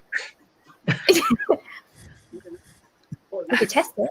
I might cause problems with it at the moment. Yeah. Yeah, you can tell the Melbourne people haven't had haircuts in a while. We've got these mains of. So the Rebuild the World thing is there anybody else that's building anything for the Rebuild the World, or have? I know it's been going for quite a long time. They did a relaunch last week, and they've just put a new set of challenges on the website on lego.com/rebuild the world, as well as unveiled a 13-foot in diameter globe at the Lego house, covered With in all the of the models. whole lot of models that kids made. They seem to have these drive-in shows where you drive in Germany and like at a drive-in theatre, and there'd be a stage show up in front, and you'd go and get a box and you'd rebuild stuff in the car. Based on a couple of so cool. social media videos I'd seen, but Yeah, the video they put up of the actual world that they've built with the 300 models on it in every continent is quite impressive.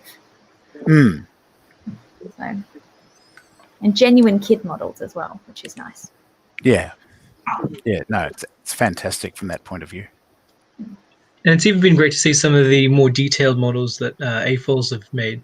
Like Lego shared one of their guitars that a fan had made. Really accurate guitar. And now we're getting the Stratocaster in Lego Ideas. Yeah. Yeah. Here's some great close-ups. Thanks, Wade. Wade's on top of everything. Wow. Okay. This is the thing I didn't like about this particular experience. It was the loading. No. Thought I was zooming in and it's blowing out. So now you can have a look all over the world at the different things kids have built. Hopefully, if it works. We are experiencing technical difficulties. I'm sorry. I was not prepared for this, and I did not know. Well, sorry, Veronica. I've removed you from the stream temporarily. I like this whole concept of seeing it's done in 3D. But it's just a bit clunky. I love that they've taken triangular panels and managed to turn them into a world. Yeah. I imagine, like, with the new Lego Ideas globe that they've announced that's coming soon, they might do something similar with it. The globe looks really interesting. Yeah. Yeah. So, quite interesting. Anyway, that's Rebuild the World. I'll put a link to the campaign in the chat if anyone is interested. Thank you.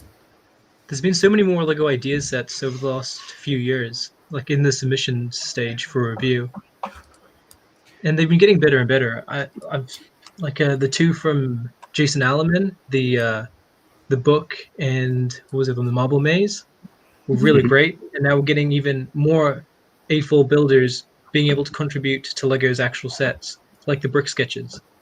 Yeah. Yeah. They did a post earlier in the year about the amount of Lego idea sets that are making it through the approval process compared to previous years. And a lot of it was determined by a lot more people are staying at home and during the whole COVID thing. So people have time to browse Lego ideas, to vote on the things and produce high quality mocks for the actual submissions. That's my understanding. It's nice too, Wade, that adults are finally being recognised as lovers of Lego. So now that we've got so many adult targeted sets, the artists in all of us are coming out to be able to actually create something. Yeah, absolutely. I think. Oh, sorry. No, I was going to say I might get a bit cynical at that. I've just put the piano together, and it's a beautiful set. It's absolutely magnificent. It, however, offers it's I wouldn't call it a good parts pack. It's very much a packet cake with little opportunity for creativity, as opposed to, say, the art sets, or indeed any of the modulars, which work really well as something that could be rebuilt into something else. And look, I'm not saying that the piano couldn't be. It has tan, dark tan, and black and white, and What's a motor. Piano? It's a It is a piano. It is a piano, but it's not. It's very much a Lego sculpture with a single purpose, and creativity is not being encouraged with it, to the extent that if you want to play your own tune on, you can't. I must admit, when they first announced it, I was excited about it, and that's why I ordered it, because they build it as a playable piano. But it's not actually a playable piano as such as you press a key and it plays the next tune in the song no matter what key you press. Yeah. Look, I think it should be possible, using Powered Up, to take the distance sensor that's packed in it, shine it across the keys, and have it so that it registers the distance between the sensor and the key that's been pressed, and potentially play a note based on that. Okay. But they managed to do something like that with Mindstorms. They had one of the alternate builds you could do with the EV3 was a guitar, and then there was a small slider ring on it, and you could slide it up and down, and then the distance sensor would pick up what note it was. And it was similar like that. There was a similar one with Boost, but I think it was actually color sensitive rather than distance. But the sensor in the piano is supposed to be pretty good from that point of view. But I'm not sure how much I want to then pull this thing apart, because it goes in bag 2 about 400 pages before the end of the instruction manual, to then rebuild it on the theory that I might be able to make it do something. Okay. So I'm not sure. I'm torn. Sneak preview there. Okay. I need to go. So thanks for having me again, Wade. And thank you. Yeah, happy birthday to Mugs. See you, Thanks man. a lot, Matthew. Thanks for joining us. Richard, the original designer of the grand piano, I've forgotten his name. Donnie Chen. Donnie Chen. Yes. He's a Mugs person. Right? Yeah. So it'd be worthwhile having a chat with him and seeing how he did the original piano.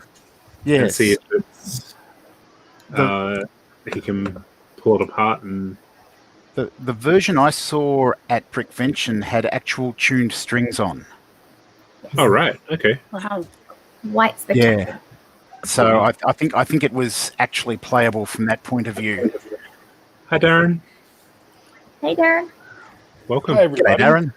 How are you? I think this is the first time you've appeared on the stream by yourself. Hi, everyone. I'd just like to thank Sue Ann Barber, as Sab as she's up on the screen. Hello. I'm listening. Yeah, Sue Ann was the one who actually introduced me to mugs. So I have to thank her for all of the equal things I've done with mugs over the years. So she is the responsible person. Yes, she's the responsible enabler. adult in the room. See, I was merely blaming Sue Ann for the decline I've been on for the last dozen years. I apologise to everyone's bank balances. No, never. Don't have to. my No, because they're not echoing. Sorry, I'm just having a technical issue in the background with echoes with someone trying to listen to the stream at the same time. Oh, okay. If you want to angle and have Elizabeth join in on us, you're more than welcome to. She's Take sorting your Lego at the headphones moment. off. I'll let her go. Fair No, I enough. can't do it without the headphones, unfortunately. Okay. I have someone trying to join the green room, but we don't have room in the green room. We're only allowed to have. I'm only in for a few minutes, just to say hello to everybody. I haven't been in for a while. I'd just like to give a plug to one of our fellow muggles, or Muggers. muggers, whatever you want to call them. Muggers. Joshua Batten, who is a very, very talented musician who's in our group. He is really struggling at the moment not being able to play live, not getting his music out there. So please go and have a look at his stuff on Spotify or wherever you get your music. Check him out online. Incredible blues guitarist. Those that are at their VIP night and saw him play will know he's a very talented young man. And we just need to give him a bit of, get him out there through the socials and whatever, so he gets a bit of exposure. Josh has been on the stream and the Mugs group as well. He's a bit shy on self-promotion though, so if we can help him out a bit, it'd be really great. Okay. So, Did you post his name in the main chat? Yep. Yeah. And do we have a he YouTube did actually channel? write a song just with a few AFL references in it for Brick Benchen, I've been told. So maybe you might He revive it. some amazing things at Brickvention. And he does his regular live streams on his channel. Yeah, the Quarren streams are actually very good. For anyone that go and look up Joshua Batten music, get into his live Quarren streams on a Wednesday night. Incredible. But other than that, yeah, everything's been going pretty good. Can't complain. Haven't been doing as much building lately as I'd like to. I've been getting back into my wood turning pretty full on. So that's been my focus at the moment. That's not to say I'm not thinking all the time about what I want to build. Let's just say when we can next exhibit, we're going to be bringing it. I imagine we're going to have tables and tables of builds that we have to filter through at all the next conventions. Yeah, I think for a change, everyone will actually have everything built on time. We're not trying to finish it on the day. You mean you won't be building at your table? I don't know what you're talking about at all, Darren. I have a Brickvention story. I do. Trying to buy parts from the vendors on the day. Yeah, right. To finish them up. Yeah, I've had that problem. Sven has a story. I Tell have a us. story. Story. Okay. Brickvention 2009. So the second one at Vic Uni. A young gentleman who isn't currently a member of the community, because I think he's living overseas, did a train layout using more vintage stuff. So light grey base plate era town sets and trains, except none of it was built. He rocked up to Brickvention, had his allocated space and a few extra tables we gave him, and he proceeded to put out all the base plates, put out the train track, and then start building the buildings to go around the train track. Oh. It took him all of the setup day, which was the Friday afternoon, evening, and all of the Saturday convention day till it was finished. Wow. So he basically missed the entire convention day because he was building. And people ended up helping him to get it finished. So it was ready for the Sunday morning when we opened. These are the horror stories we want to try and avoid at next Brickvention. That sort of set the precedent for train layouts at Brickvention, though, didn't it? Well, yes and no, because there's only some of the train layouts. There's only so much you can build beforehand, and they do a fantastic job building as much as they can. But fine details get lost when you move things. So, excuse me, it's much easier for them to do the final bits when they actually get there. Yeah, very much so. I think a lot of people don't understand what goes on in the background. There's so much that goes on that the general public doesn't notice. And it's amazing how much feedback we get now through after people have been on Lego Masters, for example. And you say to them, oh, well, they're incredible builds. And they are. But then you turn around and say, hey, they didn't show you what they could really do because they had like 10 or 15 hours where many of our exhibition builds can go upwards of 500 hours of just building time. Forget your sorting and your part sourcing time and anything else. So, and then people just go, what? And I've gone, yeah, between the two of us, easily 250 hours in each. And then some, we saw like the incredible work that happened with Lego Masters in the time that they had. Imagine what they could have done in the time that we allow for Brickvention, like the whole year. Exactly. Yeah. Who is the whole year? I think we start about 6 weeks out, isn't it usually? 6 weeks. 6 weeks. Yeah, I was being generous. There's a certain guy in Sydney who starts about I don't know, a week before. I'm not going to name him. And let me guess, he's like one of the people that wins the best in show or something like that. Yes, of course. He's a fantastic builder. Yeah. Nothing like a bit of time pressure. Bring on the best. Anyway, guys, I'm going to drop out. I'm let someone else come in. Good to see you all. Can't wait to get back and do what we all do. And I know the lockdown's probably driving most of us bonkers, but try and make the most of it. We're nearly there. We're that close. Yeah, we're that close. Let's not slip now. And I know we're not going to be exhibiting for a while because of health issues. It's going to be a touchy subject for us for a while, sadly. But we might see if we can do something like proxy display or something, make something that people can set up for us very readily. We want to be in spirit at least. So yeah, absolutely. Something that you can put in a shoebox and pass along. Yeah, pretty much. And this is the thing people sometimes forget. With exhibiting, it's not about who brings the biggest or whatever. Sometimes the most incredible builds can be the tiny things. I think one of the best builds I ever saw, as far as really showing someone's imagination, was a 16 by 16 base plate that was pretty much tiled with brown tile with a little building sticking up out of it, and it was a flood scene. It was very clever, and it worked. And that's what shows that sometimes those little builds can just catch the eye and the mind as much as anything else. You look at things like Micropolis, the scale is bonkers. It works for that reason. You look at a lot of the 8x8 vignettes, which I know a lot of people are now getting into more. Yeah, they tell a story in a small space, and it is one of the biggest challenges you'll ever come across in Lego, to tell that really good story in 8x8 studs. And that is a real hard challenge. And it's those things we need to see more of, rather than the things that take up 3, 4, 5, 6, 7 tables. And I'm not having a crack at the people that do it, because we do that sort of stuff too. But I think we also need to see those small builds, because sometimes they can be the ones that people can go home and say, hey, I can actually build that. I can have a crack at that. And that's where we inspire our next generation of builders from. The smaller builds are more likely to get approved on Brickventions than the things that take 3 or 4 tables, just because they can fit into the little space. Yeah. And for Brickvention Online as well, for Brickvention Online, having the smaller builds with more detail will be kind of easier to photograph and easier to understand from a visual point of view. So it might be better to build smaller this time around. Yeah, absolutely. Yeah, and you can pack a lot of detail in a small space if you really think about it. But it's not always about how much is in there brick content wise.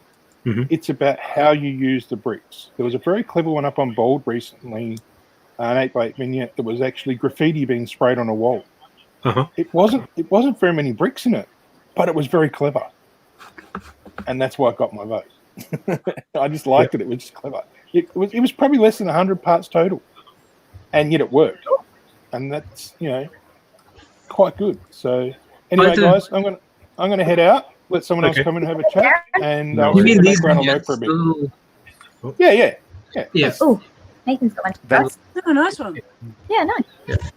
That's fantastic. Just make sure you keep it all with an 8x8.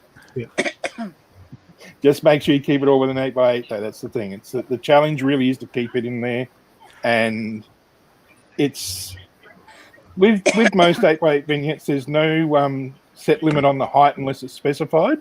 Yeah. And anyone that knows me, I've got a couple of 8x8 vignettes that run around nearly the metre tall.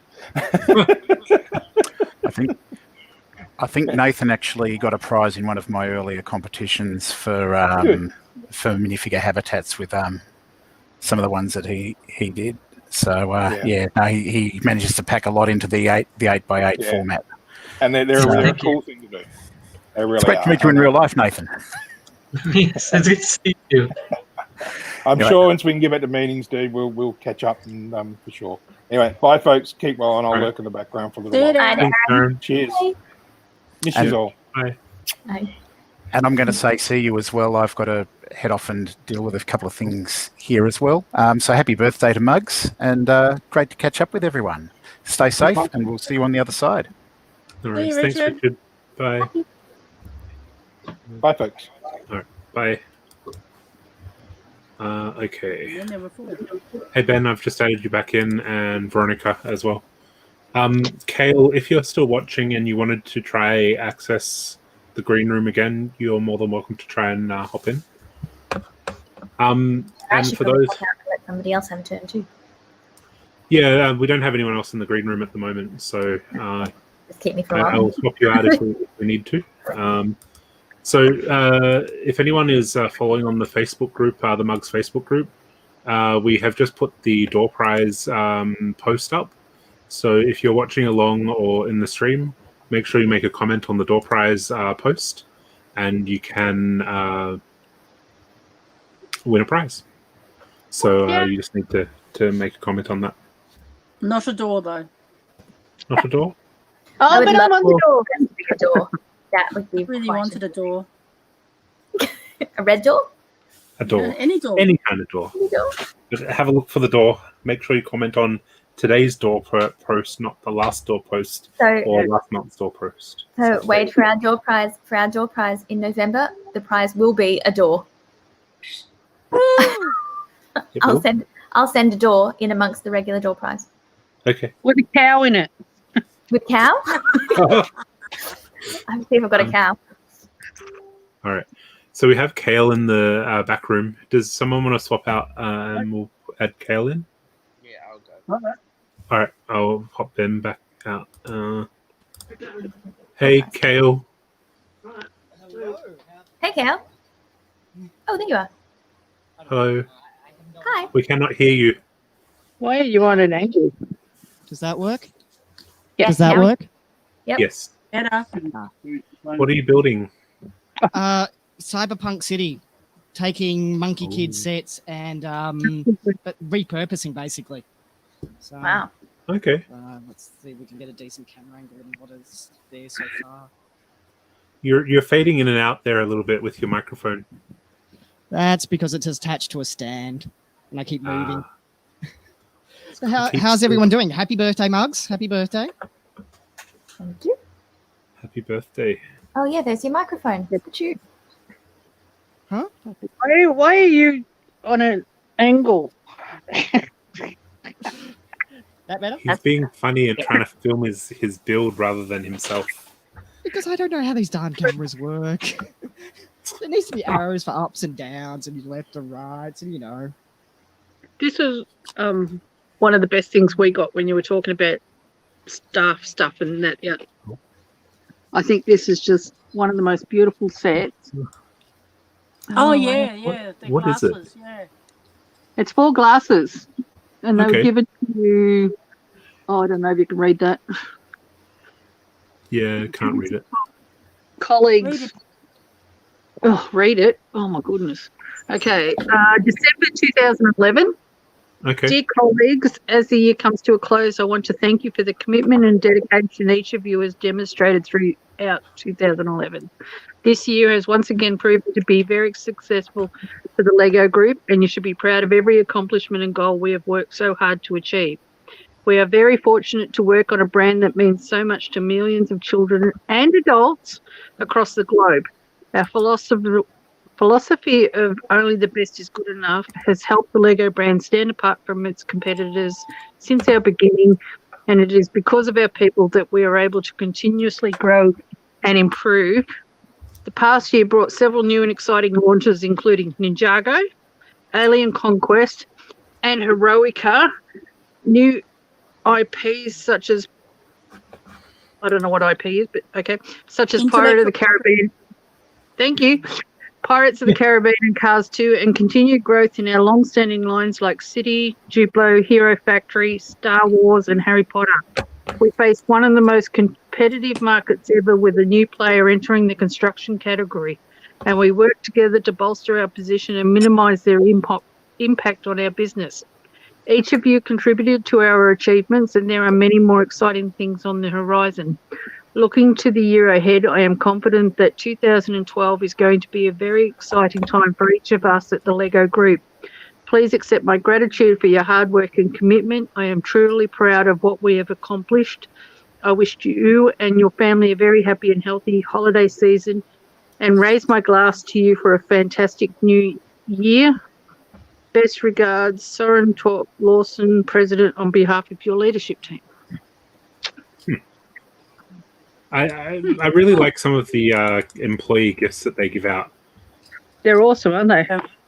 Yep. I really want to use these.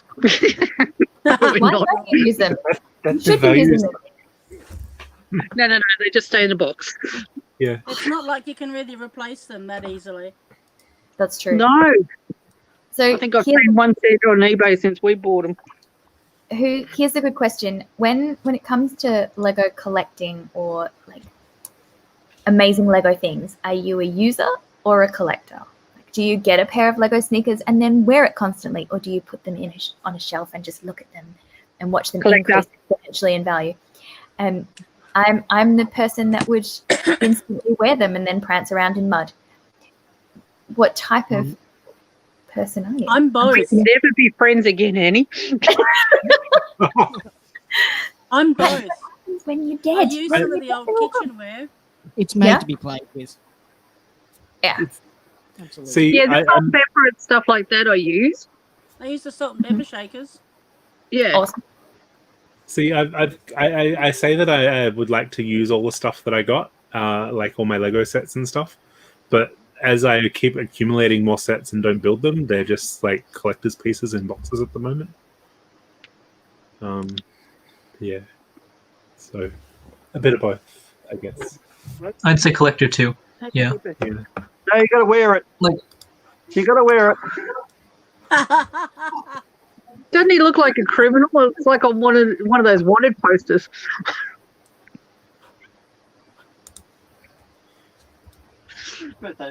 Mugs. No comments. Whose birthday is it, he says? Fair income. Oh, my God. Joe's. Mine. It's my birthday. No, it's not. Yours is earlier. March. March, yeah. It's my birthday. Yeah, that's right. Could be my birthday today. If I was a different person. It's somebody's birthday today. Joe I Baldacchino. have 2 friends who've got birthday today. Tamara? Yeah? Yeah. No, she was yesterday. No, Was it today or yesterday?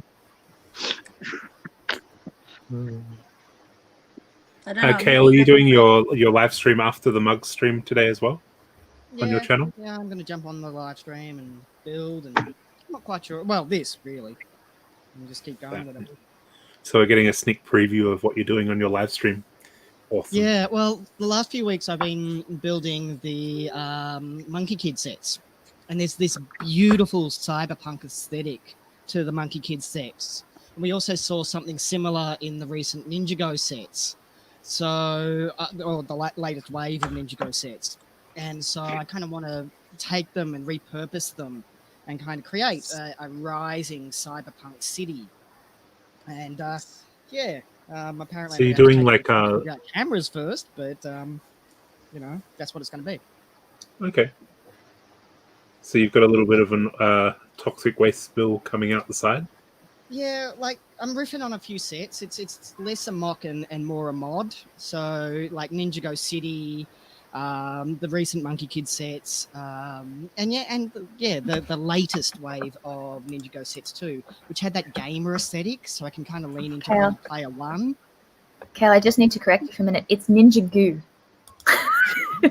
True. Ninjago. Okay, I can work with that. Okay. Ninja Goo. Ninjago, Ninjago. Not Ninja Go. Ninja Goo. If you're going to say it wrong, say it really wrong. Gary is a hoarder all the way. Comment. I'm with him. Hoard everything. Richard is a collector of things he hasn't built yet. Which I feel like I'm the same way, but as you sort of pass the 4-year mark of having a set in the box still, you kind of go, is it worth selling it at the inflated prices or build it still? I would never sell anything. Like, I want my children to have to deal with it after I die. Because they're never going to get it. Like, they're not allowed to have it or play with it, but they can deal with it as an inheritance. They haven't learnt to raid your studio yet? I don't have a studio. My studio is my entire house, and they just know not to touch things. They'll grow out of that. Leon has. Maybe. I did just get a whole kitchen installed, purpose-built for Lego, so, you know. Amy has no clue where anything is in the house or the studio. Leon knows exactly where to go for lightsabers and minifigure parts and anything he wants. Yeah, like a ninja. Belong in Ninjago. Goo? Goo. Definitely goo. Yeah, I can work with that. One of the craziest recent Ninjago sets, or at least the name of it, the Gamers Market. Yes. It just seems like such a strange concept. So I guess you got to look at the TV show to understand some of the Ninjago sets. So I've never seen the TV show. Okay, so the Gamers Market is basically in the TV show. They're going to a virtual world, so they're like video game characters. So that range of sets was based on them being in the video game. So they needed a games market and all the little health bars and stuff that attach to the figures. That's what it was for. And like the next wave, which is this year's or the current stuff, is they're in a board game. So you have like a board game layout and a dice spinner and all that sort of stuff. And you can build up, if you get all the sets, you build up like the board game to play the board game. I mean, they really have some wacky ideas for Ninjago. I remember talking to a fan of Ninjago, and they said that one of the enemies of one of the years was just a bunch of snakes that formed into a person. I have no idea. They've got some really interesting pieces. Yeah, they do have some really cool pieces. Yeah. Sorry. So is anyone else building anything today? I was going to, but I'm not. What were you going to build? That's such a beautiful set. Oh, elves. Ooh, that's a nice one. I think it's about time that they bring back elves into the Friends range. Agreed. Like More dragons. More dragons. More dragons, yes. Hard to get hold of those dragons. Very hard. And Instead, I'm looking at sig figs. Sig figs. So for those who don't know, a sig fig is a miniature version of yourself. And Yes. some people trade them at conventions? You've got yours there. Did you want to hold it up? I've got one of my old ones. Okay. Without the red hair.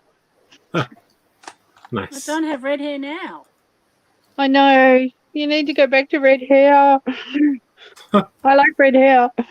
If you want to pay for the hairdressing appointments, I'll do it. Big image, isn't it? That's brilliant. I don't think enough pretty for close. these mini dolls. Yeah, That's So- awesome. my guy. I don't physically have mine, but that's mine. It's through Melbourne Yeah. Attire currently. Okay. Cool. I don't This is have one one- handy. This is one Sorry? that Mel Paddock had made up. Oh, That's cool. It's not her official Lego one because she doesn't have an official Lego one. Okay. Because Lego employees use the minifigs as their business cards, right? Yes, they do. Some not do. designers. Isn't it only high up corporate? Yeah, managers Okay. and above. You can't like request it for your sig fig, or No, I don't think you Surely can a few of anymore. us have a collection of them, right? Oh, was that? have a I'm looking couple. at you, Sue. I bet you've got a few. Oh, sorry, your microphone's so loud, so quiet. I couldn't catch it with you. Yeah, I do. It's somewhere in this room. It's like our house. Somewhere. Yeah, it is somewhere. I saw it the other day.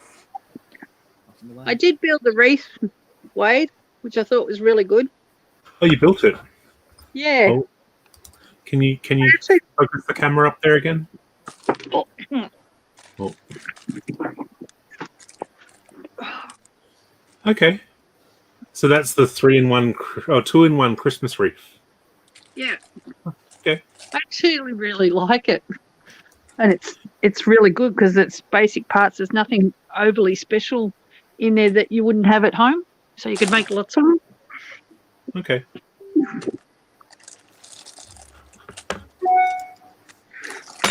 I would Would you really say like the to have wreath's a worth, ring on my door, but it's going to get stolen. So I would like to put it on the door, but I've heard that the parts fall off it reasonably easily.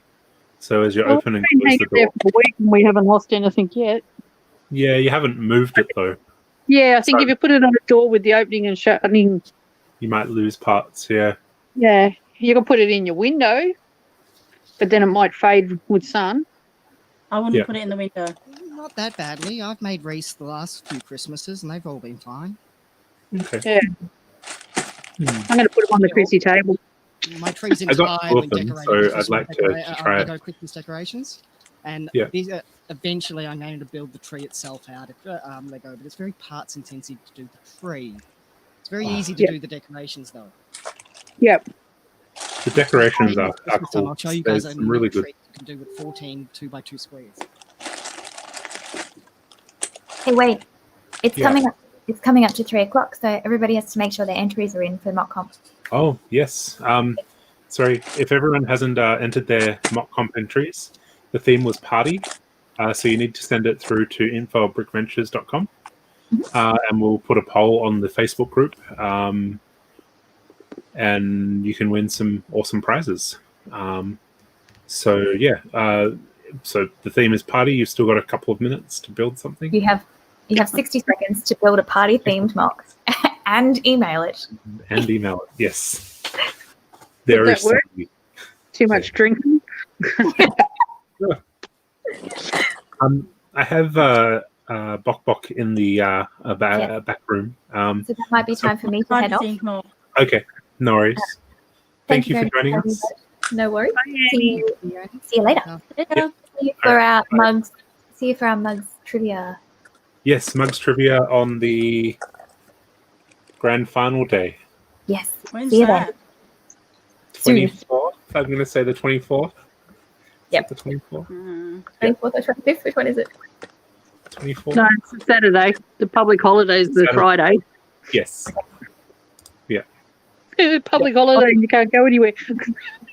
But we can have trivia, which makes it fun. Okay. Bye, everybody. Yeah. Yeah. All right. I'll see you later. Hey, Kate. Yeah. Christmas Hi. decorations. 14 How are you 2x2 squares. And sorry, hi Kate. Hi Kate.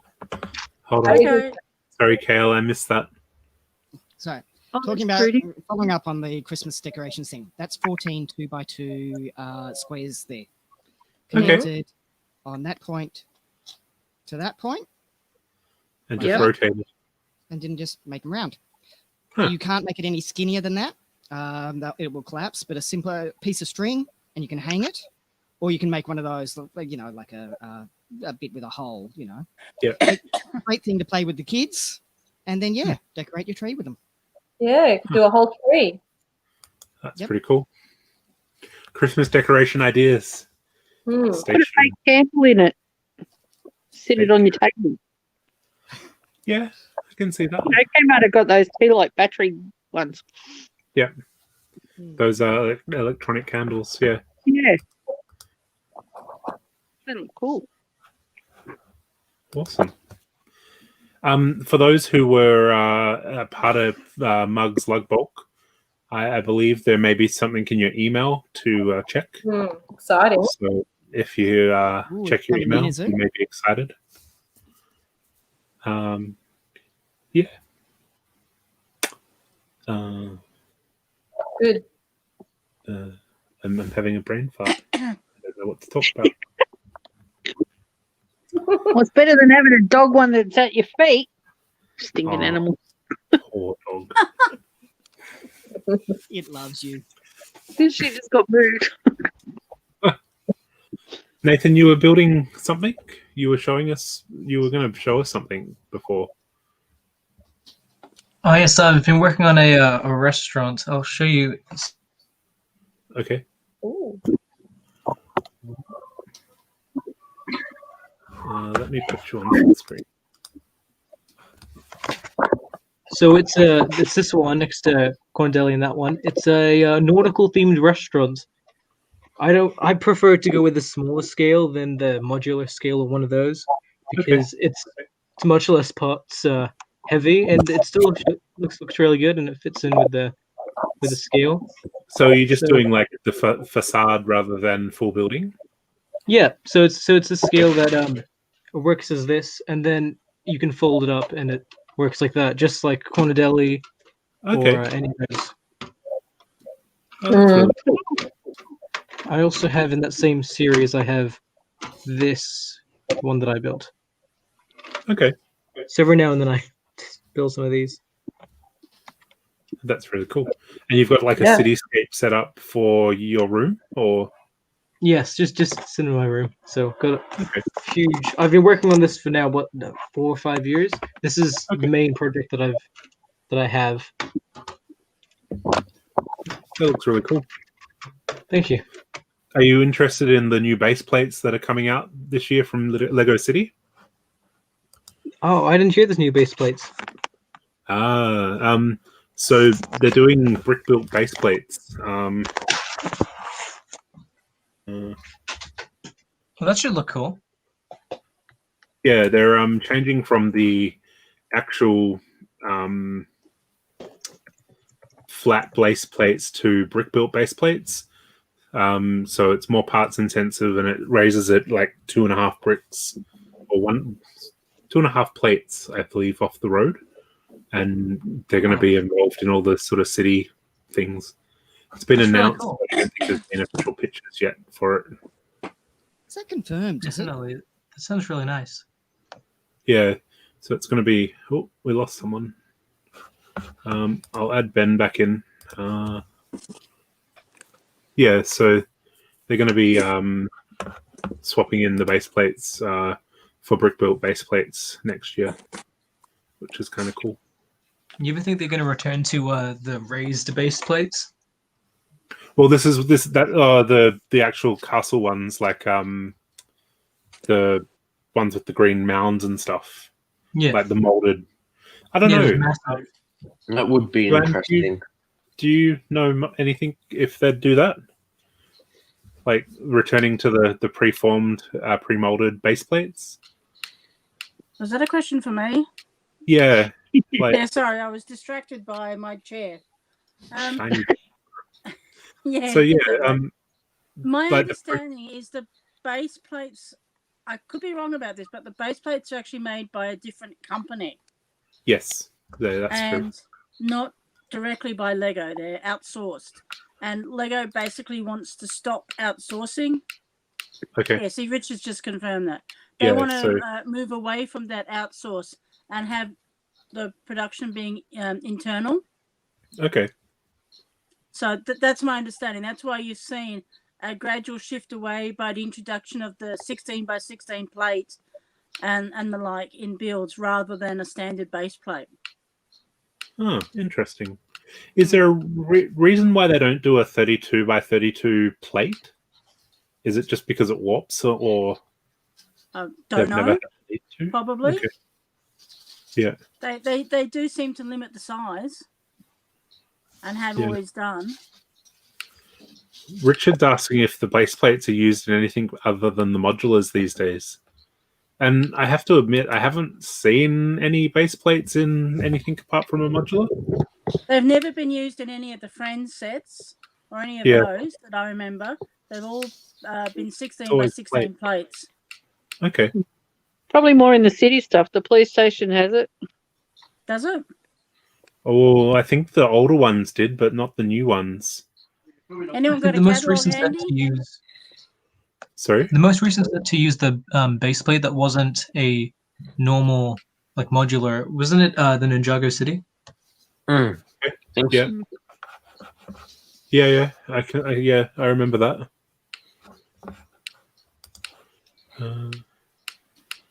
So Richard's saying that I presume that it's the cost and the warp. That's why Yeah. we don't get a 32 by 32 base plate. It's interesting though. Like I guess the preformed, like the base plates with the mountains and stuff, it's easier for Lego to make them out of bricks now rather than have a preformed base plate and then risk the shipping and the damage in the shipping, I guess. That would be my theory. Part of the preformed base plate, though, was part of the juniorization. So it reduced the number of parts required in a set, and it made it easier to build. Right. Okay. That makes sense. But now they're doing more prefabbed bigger parts rather than base plates. Like with the Junior's car chassis. Part. Yeah. That's what I was thinking, because in the late 90s they had done those big pieces and then they moved entirely away from that, and now they're kind of moving back to that for juniors. Yeah. I don't know. It's interesting. Oh, we might have to get one of our roving reporters, Richard, to ask some questions about base plates. Richard, if you're still watching, we'll send you a message. But yeah, I think it's a good thing that they're getting out of the base plates, and then preforming or pre-making them with the bricks again.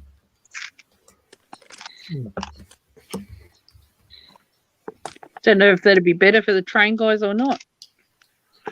Apparently it is, because they always raise their base plates up to meet the level of the track.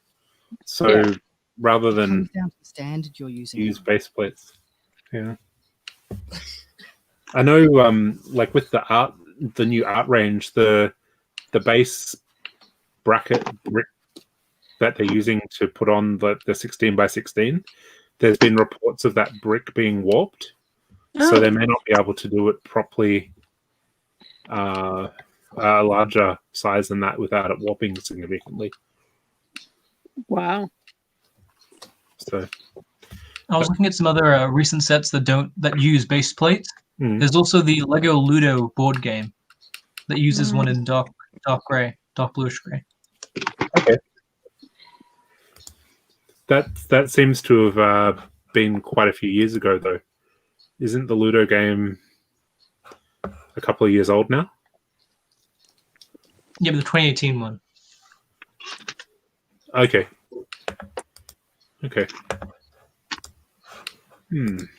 Interesting. So Richard, when we get the new base plates, maybe for the roads, might have to do some deep diving into why they've sort of used different base plates. We can have that answered potentially. Okay. I did see some of the threads, official internal threads on it. There's a lot of talk about it, but I'm just going to say on behalf of anybody who is RLFM, and you know, and basically that means ambassadors who get to hear these things from the first hand. They're very cagey. We haven't gotten really great explanations yet, or really clear indications of how, like, where those lines are going to be divided. I expect there to be more details soon, but yeah, there's a lot of people who are outspoken about the base plates disappearing, for instance, and we haven't gotten clear answers as if to it's the end of it or not yet. Okay. This is a week or two old, mind you. When I saw that, you know, had that conversation or was involved in that thread. But yeah.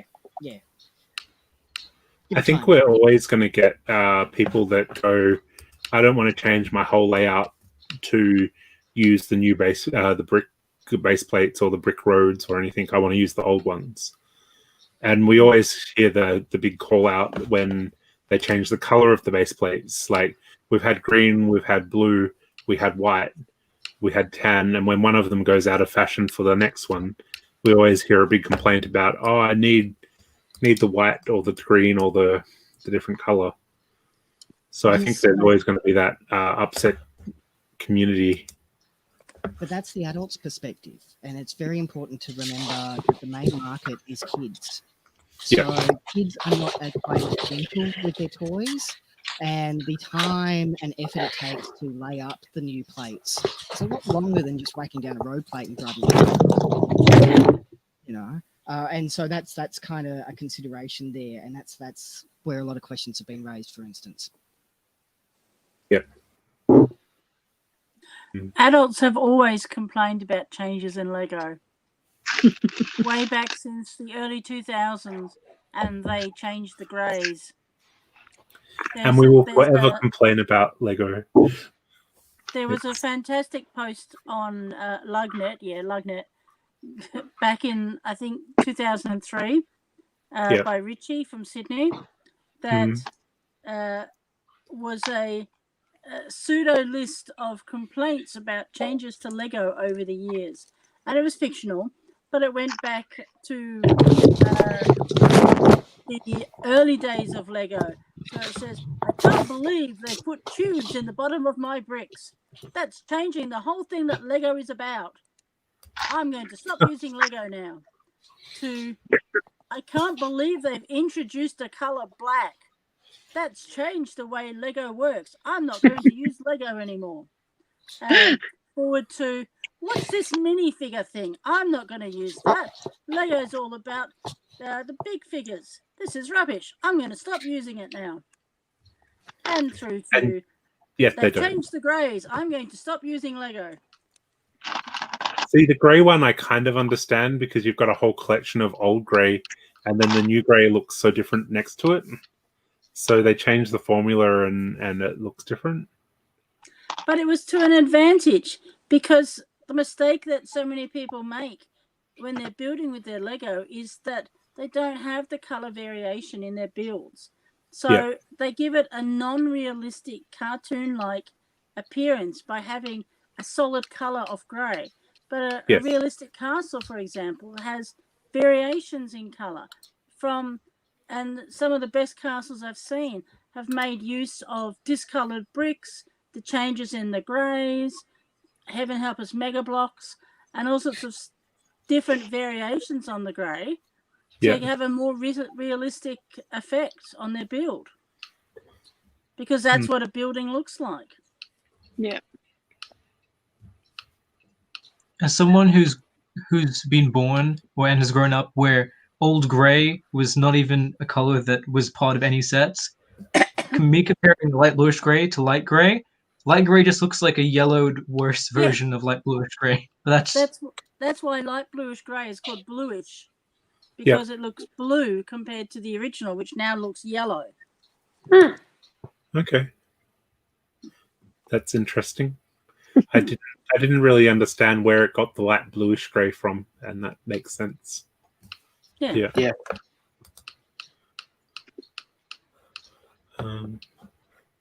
There was a huge uproar at the time because people had so few bricks and parts in the new color. But I was like, oh, I can't use this. This is rubbish. And then now, almost 20 years later, you look back and go, oh, why was I even using that old color? It looks so yellow. It looks so ugh. Yep. Because now they can build stuff in the newish color. It's not really new anymore. Yeah. Same with the brown. Yes. I'm just sorry. I'm having a quick scan of the comments. So Darren is saying that he had a whole bunch of sealed base plates just waiting, ready to go when they finally stop producing them. So they'll be worth millions later on. Not sure about millions, but well, yeah, you never know this Lego thing. So people will stop Thousands. using them. Yeah. Well, admittedly, it's whatever anyone would pay for it. So legitimately, someone would guess theoretically you could make millions out of it. Yeah. If someone wants to pay it. So we've got a request to make base plates 48 by 48 so they can fit the 8-stud wide speed champions. That's a fair comment. Awesome. Yeah, like, if you saw my city, it's built on the 48 by 48 instead of the roads because that way I can change the dimensions considering on how much space the buildings take up. Okay. It's quite good. Okay. What's your next building that you're going to be working on? I think I've finished up all the buildings now. The street's finally full for once. Normally I'm always missing a spot. Have you done a But I think police station? there's no crime, so. Damn it. Actually, wait. That's probably actually a good thing. Come on. Lego City has got to be the most crime-ridden city ever. Yeah, you've got to have cops and robbers. That's why they have a $6 billion air force. Oh. See, you need a cop station just to stop the robbery. Yeah. All the cops are eating donuts, so they're not super helpful. Yeah.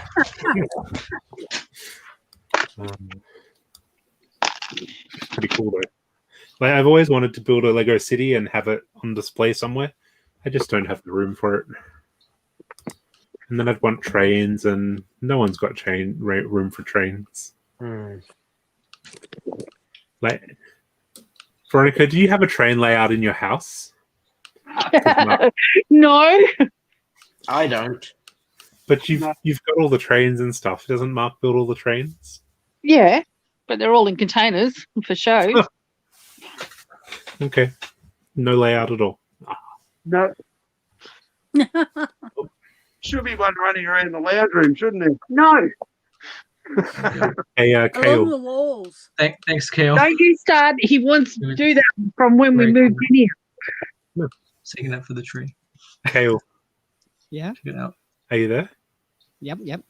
Are you seeing the screen? Thank you. It's very cool. Ah, yes, looking good, man. Looking good. Oh, pretty. I'll steal this for the tree. Dead easy, isn't it? Yeah.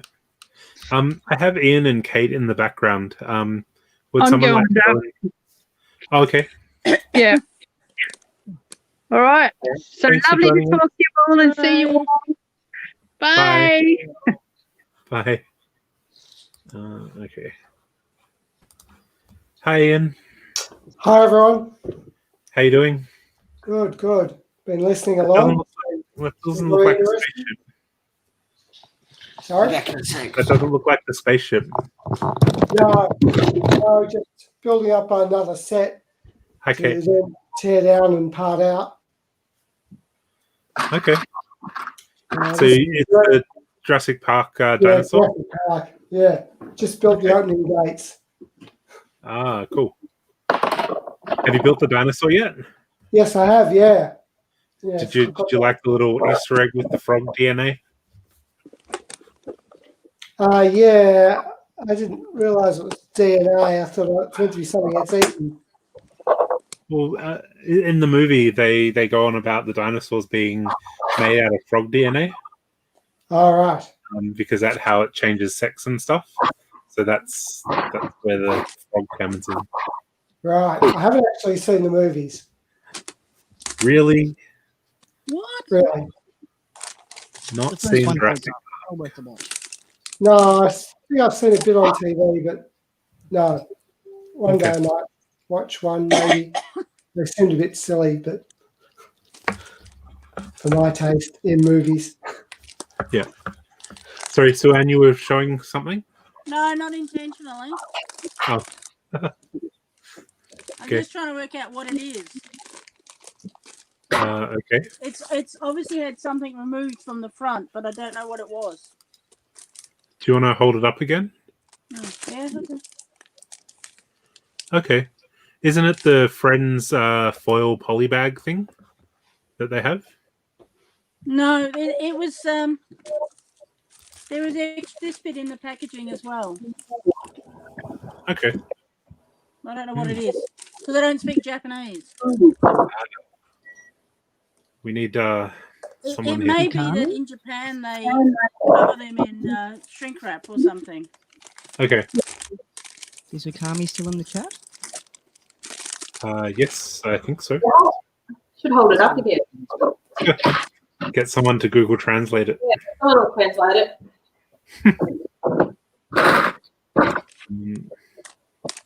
There's a lot of it. Okay. I can't see my screen to see where that is. So if anyone in the chat can translate that for us, that would be helpful. All right. We're not getting any responses, so No. yeah. Katie, you building stuff? You look like you're building stuff. Well, I'm trying to build some Lego flowers, but I'm not the world's greatest mocker, so it's proving a bit challenging. That's okay. I'm just playing around. So What type of flowers are you trying to make? yeah, I had to go at a poppy, but I was using the capes. Oh yeah, okay. But of course, I don't have enough red capes, but it's kind of that sort of look. So I need to get more red capes, which I thought I'd have a lot more of them, but I didn't. So just some basic things like that, just having a go, learning some skills. So It's a really good idea. yeah, something similar. Although I don't know if it was capes, but I thought it was, and then I wasn't sure. I've had a flower pot, Lego flower pot sitting on my bench. The flower hasn't grown though yet. Did you water it? Are they the balloon pieces? Yeah, the hot air balloon. Yeah, I've seen some nice ones of those. So Yeah. The Trolls hot air balloon is a different shape of them as well, and it's in pink. Yeah. So they're like a bigger, like compared to the red one. Yeah. So they're a bigger shape. Yeah, and definitely. Might give you a different sized vase or something. I don't know. Yeah, you can use them for the petals too if you flip them over. And If you want to make a huge flower, yeah. Yeah, it would be a big flower, but I think it'd be a bit of impact. So Yeah. yeah, so I'll probably get to the end and not have made anything, but that's okay. Take me time. I'm a bit slow with things like this. Practice. You've made more on this session than you did in your roller coaster. So, I roller coaster took a year. Next, I've got a few sets up there. I don't know. Yeah. I've got a few modulars, the Parisian restaurant and the cinema. Got the I've also got the garage and not the bookshop. I haven't got that one yet. But yeah, there's a few sets up there I need to get down to decide what to build next. So Decisions.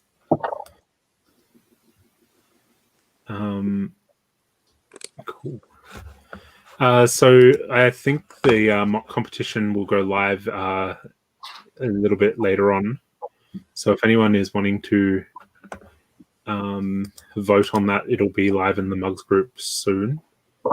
Don't forget to put a comment on the door prize. Earlier in the week, we had a post about the birthday door prize, I think. So I'm just going to pop on screen the winners of the birthday door prize. So Andrea has sent me through the photos. Jamie Davis, he's won some train track on the London bus. We had Neil Strachan, who's won. Strawn. Sorry, Strawn. Strawn. As I said, I don't pronounce names very well. I'm sorry. Who's run the diary and the keychain, and we have Fiona Kelly, who's won some pencils and a birthday card. So congratulations to the door prizes for the birthday party door prize, which was done last week. So they're the kind of prizes that you may win as part of the door prize that we have going online today. So make sure you get your comment on there. And participate in that.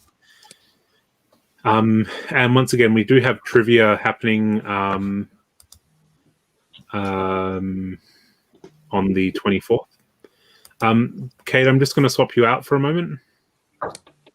yeah, that's fine. Cool. Hi, Michael. Hello. How are you? Hi, Michael. Good. How are you doing? Hello. Very well. Do you see the... Happy birthday. Happy birthday. Oh, happy birthday. Okay. Points. You get points for that. Very good. There we go. See, I'm on the ball today. How are you? So, Andrea, extra stamp, passport stamp for Michael. Yeah. Hey, I'm in the birthday spirit. I'm just going to step out for a moment, and I will add Kate back in temporarily. So, Michael, you'll have to carry the stream for a few minutes. Bathroom break. No. Raise the roof. All right, Raise now the the packed up, everyone. Hey, Kate, how are you? Yeah, good, thank you. How are you? Good. How's the little dungeon going? Yeah, good. Half the shelves are up, so it's pretty exciting. Yeah, very exciting for everybody.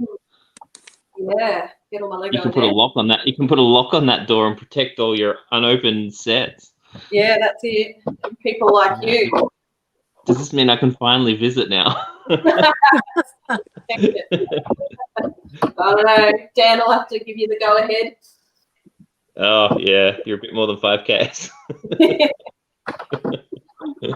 Just a tad. Yeah, wow. Yeah. What have you been? Sorry? What have you been building apart from Happy Birthday?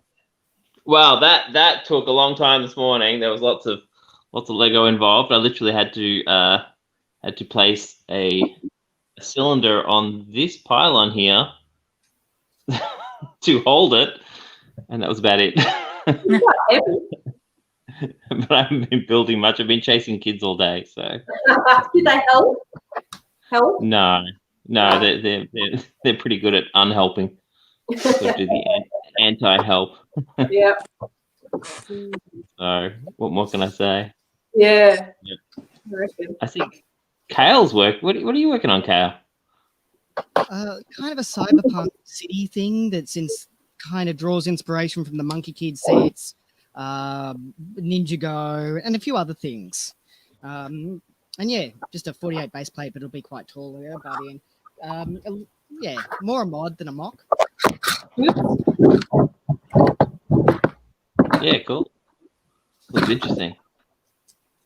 I see good use of the water tiles. Yeah, yeah.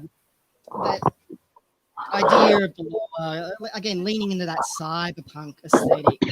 Let's see. It's not much yet. You can't get a sense there.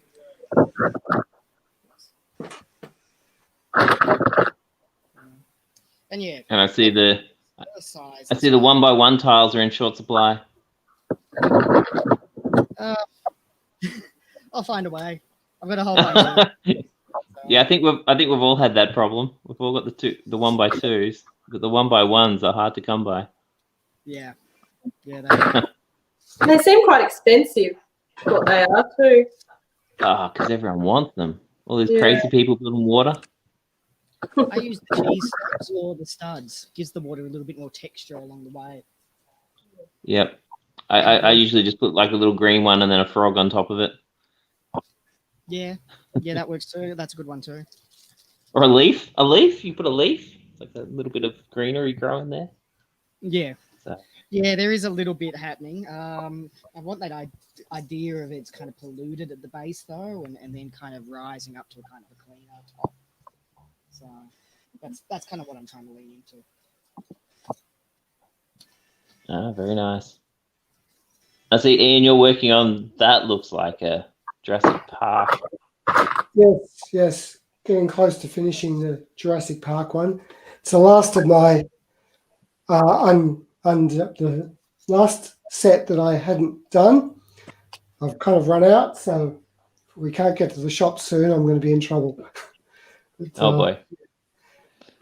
My supply, my lockdown supply, I had about 6 sets, and this is the last one of them. Oh. So have you built the dinosaur, or are you just working on the... Yes, I've got the dinosaur. Yep. Yeah, I have to feed him little Lego minifigs each day. You feed him the frogs. Well in the back too. I didn't realise. Feed him the frogs. Yeah, Wade was explaining the frogs to me. Not having seen the movie, I didn't understand the frog bit. So they eat a lot of frogs, I'd say. But it's pretty big. I was quite impressed with the balance. I'll grab it. Yeah, do you have it nearby? I was going to say you should show the dinosaur.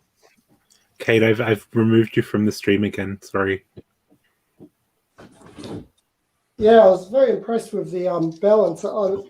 I've actually kept this one for a few days, but the minifigs fit really well in the mouth there, and kind of like this one a bit. Mostly I build the sets, then I just tear them back down again almost immediately to part them into my parts. But this one I've kept for a week or two. I might keep a bit longer. It kind of grew on me a bit. And I like the way it balances and can be moved about. Is it posable? Does it? Yeah, well, yeah. It rotates. I haven't actually seen how far you can go before it. You could do that with it. Let's make head moves. Mouth moves. Tail can be twisted around. Okay. I'm surprised it's staying pretty well balanced. Yeah, that impressed me, the balance. You had to finish it to do that. Halfway through it wouldn't balance, but when you put the head on, it's quite well balanced. Yeah. So it's quite playable. A bulk lot of Lego in that bit, in the middle bit, though. Yeah. That's pretty cool. Yeah, I do love that model. That was well designed. Very well designed. Yeah. Very pretty. I've just been told by Andrea that we're extending our birthday-themed mock competition by a week. So it's now finishing next Sunday. Basically, we've only had one or two entries into the competition, so we'd like to get a couple more. So if anyone is interested in still entering the mock competition, you have an additional week to fine-tune your entry. It must be party-themed or anniversary-themed. And due by next Sunday at 4 p.m. So please enter the competition, especially all the party hats that we've seen on the stream. I'm surprised they didn't make an entry. Matthew, Hello. Maybe he was the only entry. Well, no. Gary is saying that the minifigs provide a balanced diet to the dinosaur. Yes. But, Yes. They fit really well in the mouth. They just sit in there. It's exactly minifig size. I'm sure they've designed that so. Yeah. Look, I try not to play with my Lego toys because I'm a modeler, not a player, but I must confess to putting minifigs in the mouth. I think you need to have like a rocket being attacked by the dinosaur as your like. No. Designs. No. Yeah, I like to get my real world models from the fictional stuff. The dinosaur might attack the dinosaur might attack something else, but the rockets I do are real world, so it's got to be real world stuff with them. Fair enough. The dinosaur could attack the pirate ship, though. I'm thinking about that because I've got the pirate ship. That was my last one before the Jurassic Park. The 3-in-1 pirate ship. So the dinosaur might attack the pirates. That could happen. Speaking of pirates, I see Nathan's got quite a collection of pirate ships behind him. Are we allowed to do a bit of a tour? Yeah. Well, Yeah, sure. I started collecting Lego Pirates in 2018, quite recently. My first pirate ship, which isn't even here actually. Wait, I'll show you the other two. This is my first ship, the Renegade Runner, which I got 2018. Okay. From a member in MUGS, Terrence Roberts Cobb at Brick Market. Yeah. And I really like the set. I think I've built and rebuilt it a few times. So then I decided to start not buying a bunch of small sets, which I used to do, like random Guardians of Galaxy stuff, and just focus on big ships, like one a year. And then I've just been collecting them since. So you're all familiar with Barracuda Bay? Yes. It's very cool. I've made a few modifications. I added a bunch of glow-in-the-dark studs to it here and there. And then if you turn off the lights, you can find them all. It's kind of like a little challenge course. So that's kind of something fun. At the top, the Spanish Armada flagship from 1996.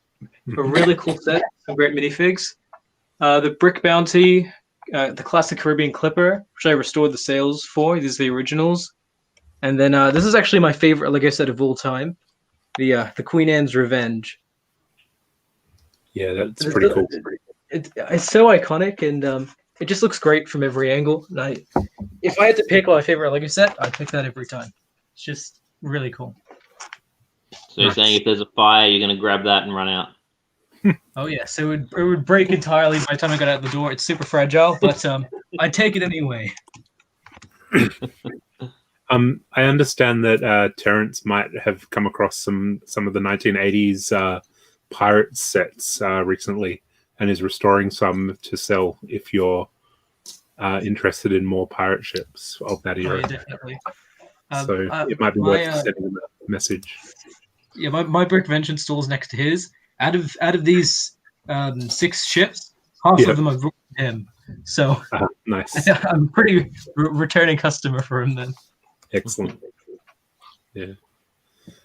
That's really cool. I've always wanted the pirate ships. I've got a couple of the newer ones, but none going back. They're just too expensive, and again, I don't have room to display anything. So yeah, that's really cool. I was interested to say online, Wade, I know you've got 2 of the Creator 3-in-1 pirates. I got 3 of them, yes. 3 of them, I should say. If you get 2 of them, there's an online model that shows you how to put 2 of them and make one bigger one. Oh, okay. 2 sets, which looks a bit better because the 3-in-1's only got 2 gun ports on each side, but with 2 sets, you make 4 on each side and put more cannons in. Might have to have a look at that. Yeah, so worth doing, I think, if you've got 2 of the sets. I actually, I did consider doing that mod that you were talking about, but after I built it, It's really well balanced generally, and even though it's a smaller ship, it kind of feels more in line with the Renegade Runner and how it's like a small, like independent crew of pirates. So even though I got a few of the sets, I think I'll just sell the others and just keep the one. Right. What, Yep. Fair what enough. do you think of the?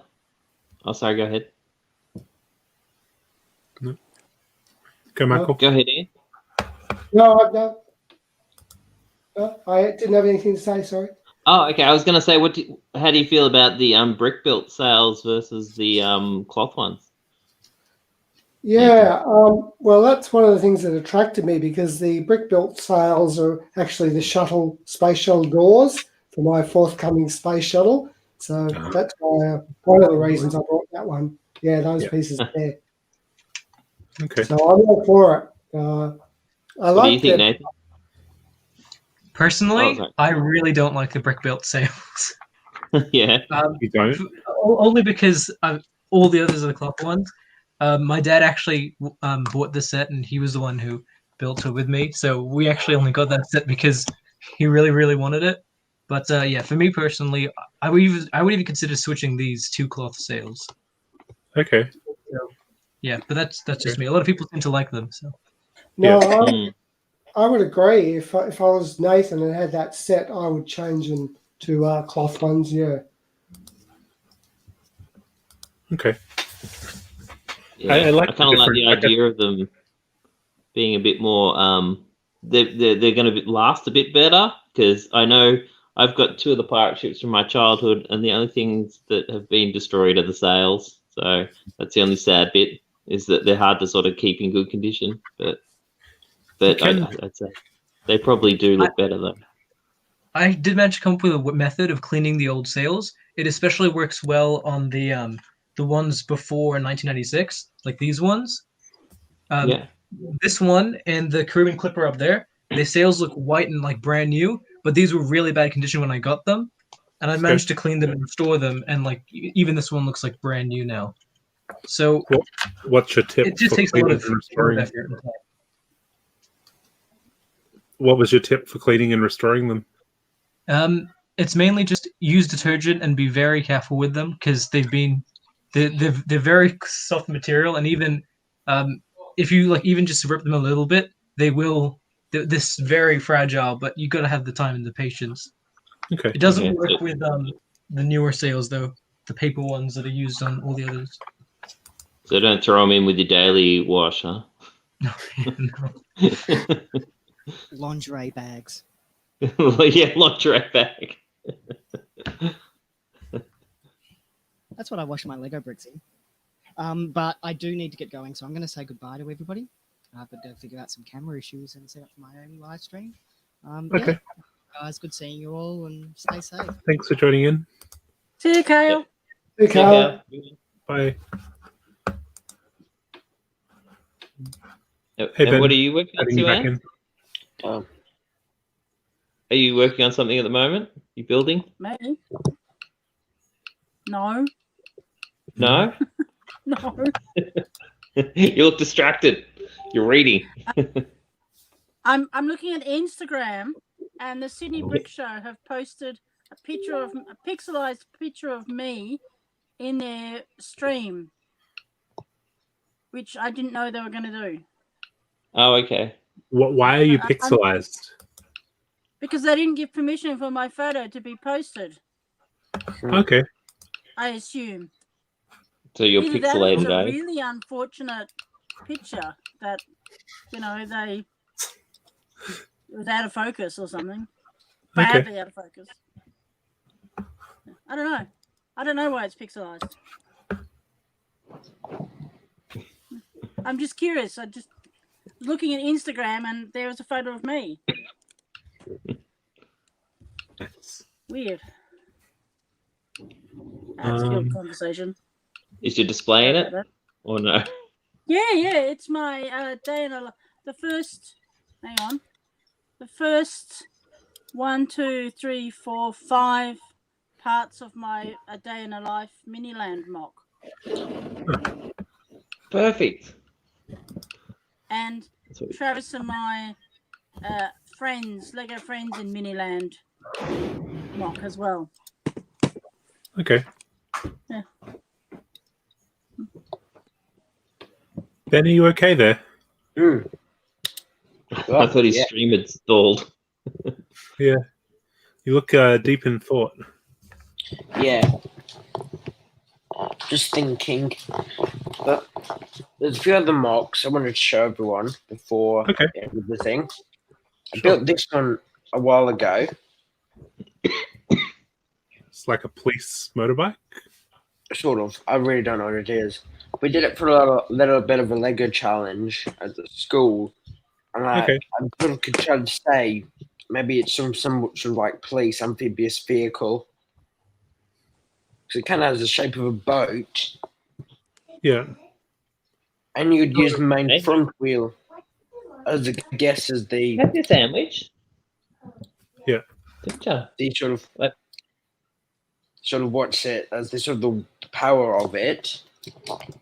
Then we've got this one, which I've modified a bit from the Arctic Crawler. And I've made the legs fully, they can fold fully in on themselves without the insert. And these fold down now. Okay. They can become somewhat of a car. Yeah. So it can drive. Okay.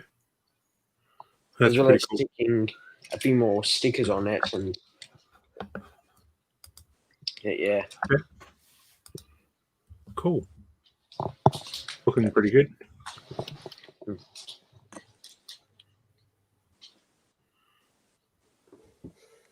A quick question to Ian. He said earlier that you part out most of your sets to using MUGS. What kind of sets do you look for to part out? I've never parted out any sets. What's the good set you recommend getting to part out? Oh, it's a combination of things that I look for. So I've only been doing this for about nearly 2 years now. So I just wanted to build up a base of bricks. I just like collecting them in part. I like sorting them out and putting them into boxes and bags. And I think I'm at 25 boxes now, sort of by colour and elements. But what do I look for to buy? It's better if it's one that's more interesting to build, because I get a bit of fun out of building it before I tear it down. But the key things I look for are they bricks that will fit into my collection? Are they ones that I need? Do I get anything out of my wish list from that set? That's one element. Another key one is I unit price every set.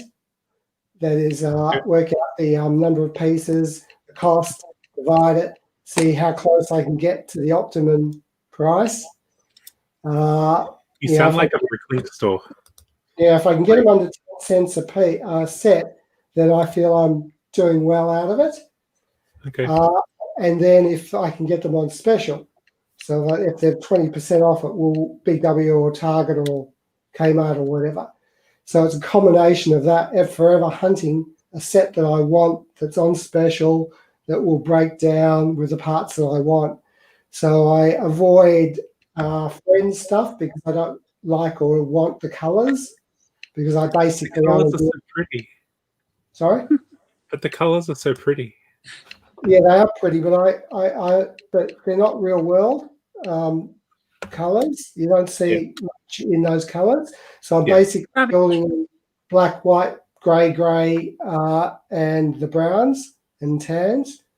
So that's why I went for models built out of browns and tans and greys.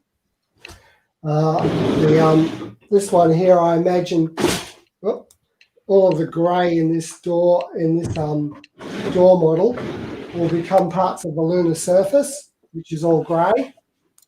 Okay. But yeah, it's really just a hunt through for sets. So I go for the bigger sets because you usually get more bricks per dollar out of bigger sets. I avoid Star Wars because they're always twice the price of everything else on a parts basis. Hate the lace license stuff because it just it puts the price up.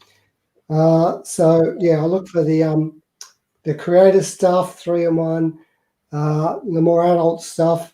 Avoid the licensed stuff. Look at the parts per the cost price for each part, whether I want the parts, and ultimately I'm going to sell Wade all my minifigs and make a fortune. I don't collect minifigs. I'm going to sell them all at some point, probably out of each set. I keep all the minifigs aside because I know that people buy them or want them. Yeah. So the one I'm looking at the moment is the Hogwarts Castle, the $600 one. If I can get it at a good price, that'll be good value. 5,000 pieces, under 10 cents a piece. You missed the target sale for it then. Every time I look, it's like sold out. I bought one at midnight when the target sale launched, and then regretted it the next day and sold it to Fleur. But I sold the castle to her for a price and kept the minifigs. So I didn't lose money. I just got the minifigs from it. So right. It's worth doing that, seeing if someone will buy the figures from it and the micro figures, and then keep the parts. Sounds like Ian wants to do that again with you, Wade. If I see it on special. Hopefully somebody will buy my collections. I bagged them all up. Every set I bagged the minifigs and put them aside, and then build the set, break it down, keep this. I don't use stickers. That's a terrible idea because you can't use the parts again. So I've got boxes of, not boxes, envelopes with all the stickers, bags with all the minifigs, and then the bricks go into my brick collection. Send me a list. Yeah, what were you saying about separating minifigs? It's especially frustrating for people who collect superhero sets because the minifigs are so good, and then the actual pieces in the set are so bad. Yeah, like that's how they get you. For example, I wanted to get this set for Yondu from Guardians 2, and this is just whatever this is, and then the Yondu. It's a great part pack. Minifig. If you got Great part pack. Yeah, some very strange, like these, which I'm not sure how useful they'll be outside of it, but at least I managed to get the. Remove the print, and it's a great piece. If you use orange gunk remover, Yeah, it smells better. that will remove the prints off any part, and you can just reuse the part. Oh, that's great. I should do that. I'm trying to collect a wait. Yeah, it doesn't leave a bit of a shadow. It doesn't leave a bit of a shadow. So if you want perfect parts, you can still see where the print Going was. down monochrome. It doesn't. If you do it right and you press hard enough, it doesn't. But I have my bag of monochrome. Wow. I got them all. Yeah, and I'm doing ghosts next. Right. So. I wonder where all those mini color ones came from. I thought you brought them somewhere. No, you buy the figures and you just wipe them. That's how you get all the pretty colors. Yeah. And it's especially annoying when one figure comes with a green arm and then only one of the arms is green, so you've got to pull the arm off and swap it with another and break down all the parts. Yeah. Particularly hard. But yeah. So you're trying to collect a monochrome set as well? Oh, just the start of it so far. I think the only colors that I have complete are purple, pearl gold, orange, and red. So I'm very far away, but maybe next time I have to place a Brooklyn code, I'll search them. I will probably have to add you to the monochrome group. There's a monochrome group on Facebook that do all the color figures, and they make it's very hard to resist buying all of the figures and having a cool lineup. There's 43 colored monochrome figures that you can get complete now. I really shouldn't do this then. And especially some of them are super rare, like the lavender are super rare and hard to get. Like you can only buy the legs, and I think they cost us £11 for the legs. So that's $3 just for the legs. They're hugely expensive. Because you're roughly double in pounds. Yes, yeah. and take off a tad. Yeah, but postage as well. So that's £11 plus about £20 postage, or $10. So that's about $30. Then $10. double that, it's about 60. Then take about 5 off that, which is about 50. Which is about 55. Yeah. Because I was looking at getting. You feel bad now, Wade? Well, I went in halves with postage with Andrea because she got me into the whole thing. So I'm not that guilty about it, considering I have the complete collection now. So I'm reasonably happy with that. Just need to try and track down the ones that are in old colors that you can't make up anymore, which is annoying. But I think you officially need a Lego house, Wade. You gotta I really do. have a house with just set up all your Lego in it, because having here. it in a cardboard box is not as exciting, is it? Oh, I know. Even Nathan has at least got his on like a 2x12. Some little plates that don't match up. Jealous? Are you jealous? You're jealous, aren't you? You gotta appreciate that I have 43 figures, and that's like so big compared to the little. Yeah, but they're just in a box. They're just in a box. But I have them all. That's the trick. 48. That's what, like. That's how many of these? That must be like 4 or 5 times this length. It's about 1.5 meters. Jeez. Yeah. Wow. Having them all hidden away is not as valuable as having them on display. I know. Also, Yeah. quick question. Yeah. Does anyone know where to get a Geonosian battle droid head? Oh, what? Sorry. Geonosian battle droid head. No. Geonosian. Star Wars. Because I picked up some bulk a while ago, which I got some sets. So I got a couple of rocket battle droids. Right. But as you can see here, I'm still missing brown arm. I'm just looking for. I do have 1 or 2 others, but I can complete the others. It's just I'm looking for the head. So I've got a battle droid commander here somewhere. I thought I did. Yeah, there we go. Basically, this head, but in that weird brown color. Okay. Bricklink would probably be the best option for it. Agreed. Yeah, I'm looking it up on Bricklink now. It's in sand red, isn't it? Yeah. Let's see. In sand red, it was in 3 other sets. Oh, no, never mind. Those 3 sets are the same set. Just listed 3 separate. Yeah, I've looked at that. Doesn't make sense. Well, unless you can find it somewhere for really cheap, maybe not, because it seems to be about $4 or $5, and the entire minifig's like $10. So maybe if you happen to find it, maybe then you can complete it. Yeah. You might have some luck at like one of the market days for mugs or a Brickvention with that might be where I'll look there first. Yeah, when the world reopens, you might have some luck. Even posting a I wanted to buy ad on the Mugs Facebook group, you might be able to do that and see if anyone has one for sale. And it's like that other people pick up bulk lots, so it could be worthwhile trying there.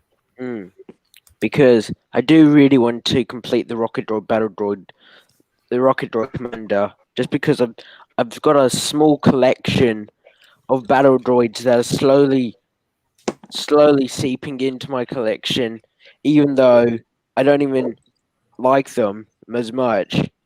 Like seriously, they can just stick them in basically any single Star Wars set you can. So basically, I've got a whole bunch of the original ones, which is actually not that bad if you're trying to build an army, and then 1 commander and a couple of rocket battle droids. Though I'm really surprised Lego hasn't done a battle droid battle pack. I think they've done a couple. They kind of have. Yeah. They have those big ships that have like a bunch of droids in them. I don't remember what they're called. It may not have been called a battle pack, but it may as well have been. Yeah, I don't know. Yeah, I think they've MTT. done a couple of the droids. especially when Clone Wars was out and they had the Clone War battle thing. I'm just looking on the internet now. Oh no, they did one. Yeah. But back in 2007. Yeah. So not recently. No, there's nothing recent for it, but they have done them in the past. Mm. I do have a super battle droid as well. Okay. But I really don't know. Even though I don't even like battle droids, there's just something satisfying about them in Lego. Yeah, they look cool. Is anyone else collecting anything they don't even like? It's like I got Lego just seems to put them in every set they possibly can, because it makes me wonder how many of them have they got stored up. It's like, do they actually manufacture them, or do they just rip open sets that haven't sold and then just reuse the battle droids from them? That's actually a good question. Never reuse. They never reuse. It would be new molding. They would have made new ones. Any sets that don't sell, they don't reuse the parts in them, do they? They Not usually. They just they send them out to lugs and stuff, right? Yeah. Or like at big events like Scareback and Paradis de Cura and a few others, you could buy those brick boxes with mixed Lego in it. Okay. Michael, you're talking about collections of parts that you don't even want? I have all of these masks from Bionicle, and I don't own a single complete Bionicle figure. For correction, some of that's Hero Factory as well. Yeah, there's a couple Hero Factory in there too. Basically, buildable figures. Buildable figures. Those masks are actually quite collectible if you talk to the right people. They're all in a Bricklink store. I don't want any of them. Okay. Like I've been when I think it was Bailey from Queensland. He's the Lego historian. He started a collection of those masks, and I was very tempted to start collecting the masks, but it's just a rabbit hole. There's like 300 of them. Quickly assemble my battle droid army. Yeah. So what are you collecting that you don't actually like, Wade? I saw you looking. It's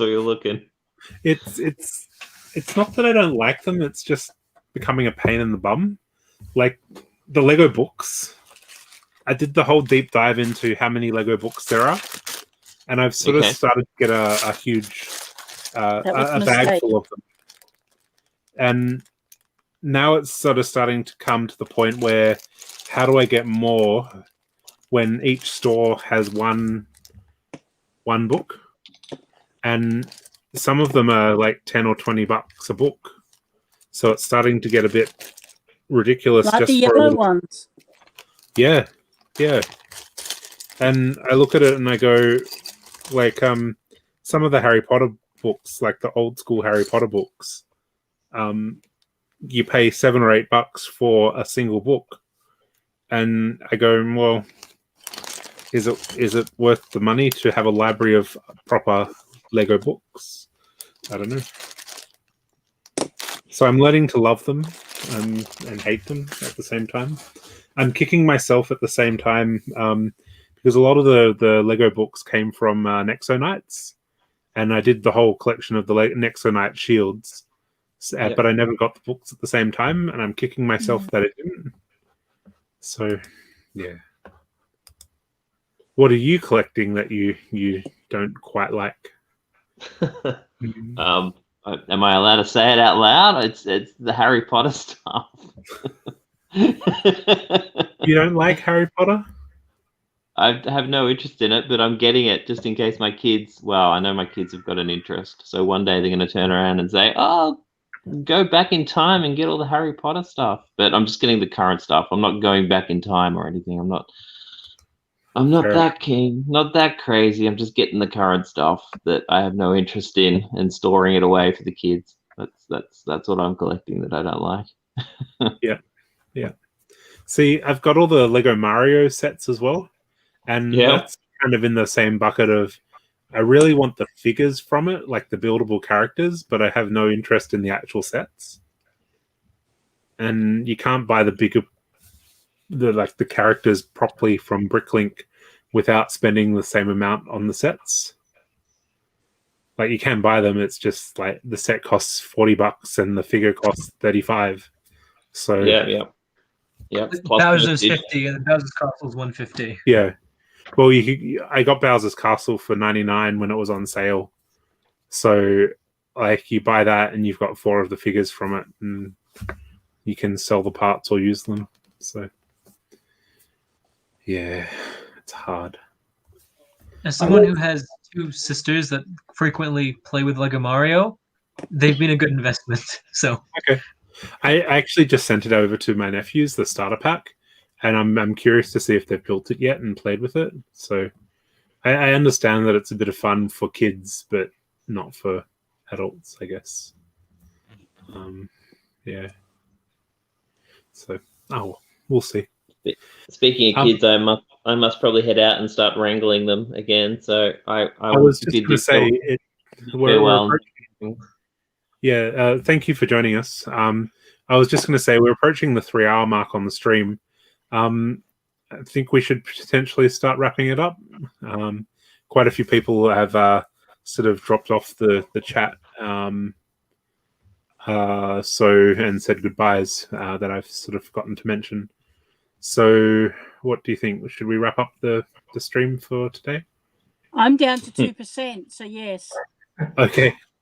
Yeah, I've got the job. Yeah. All right. I'm scared the kids are starting a fire in the living room. So fair enough. All right. Well, thank you everybody for joining us on the October meeting and the 20th anniversary of MUGS. Especially thanks to Sue-Ann for coming along and telling us some of the funny stories of bygone meetings and Brickvention. It's been really good. So yeah, thanks everybody for joining us. Ben, are you still there? I don't know if Ben can hear us without his headphones on. So thanks everybody for joining us, and especially the people in the chat. The next MUGS event is the trivia on the 24th of this month. What month are we in? October? October. Oh, I think. God, it's all blurring together. So yeah, the next thing is the trivia on the 24th of October. And once again, we've got an extension on the mock competition. So please enter the party-themed mock competition by Sunday. We'll see you all at trivia on the 24th. Yep. Next time you can finally see that droid army. Eventually. Absolutely. All right. See ya. Okay. Thanks, everybody. Thanks, Wade. Thanks.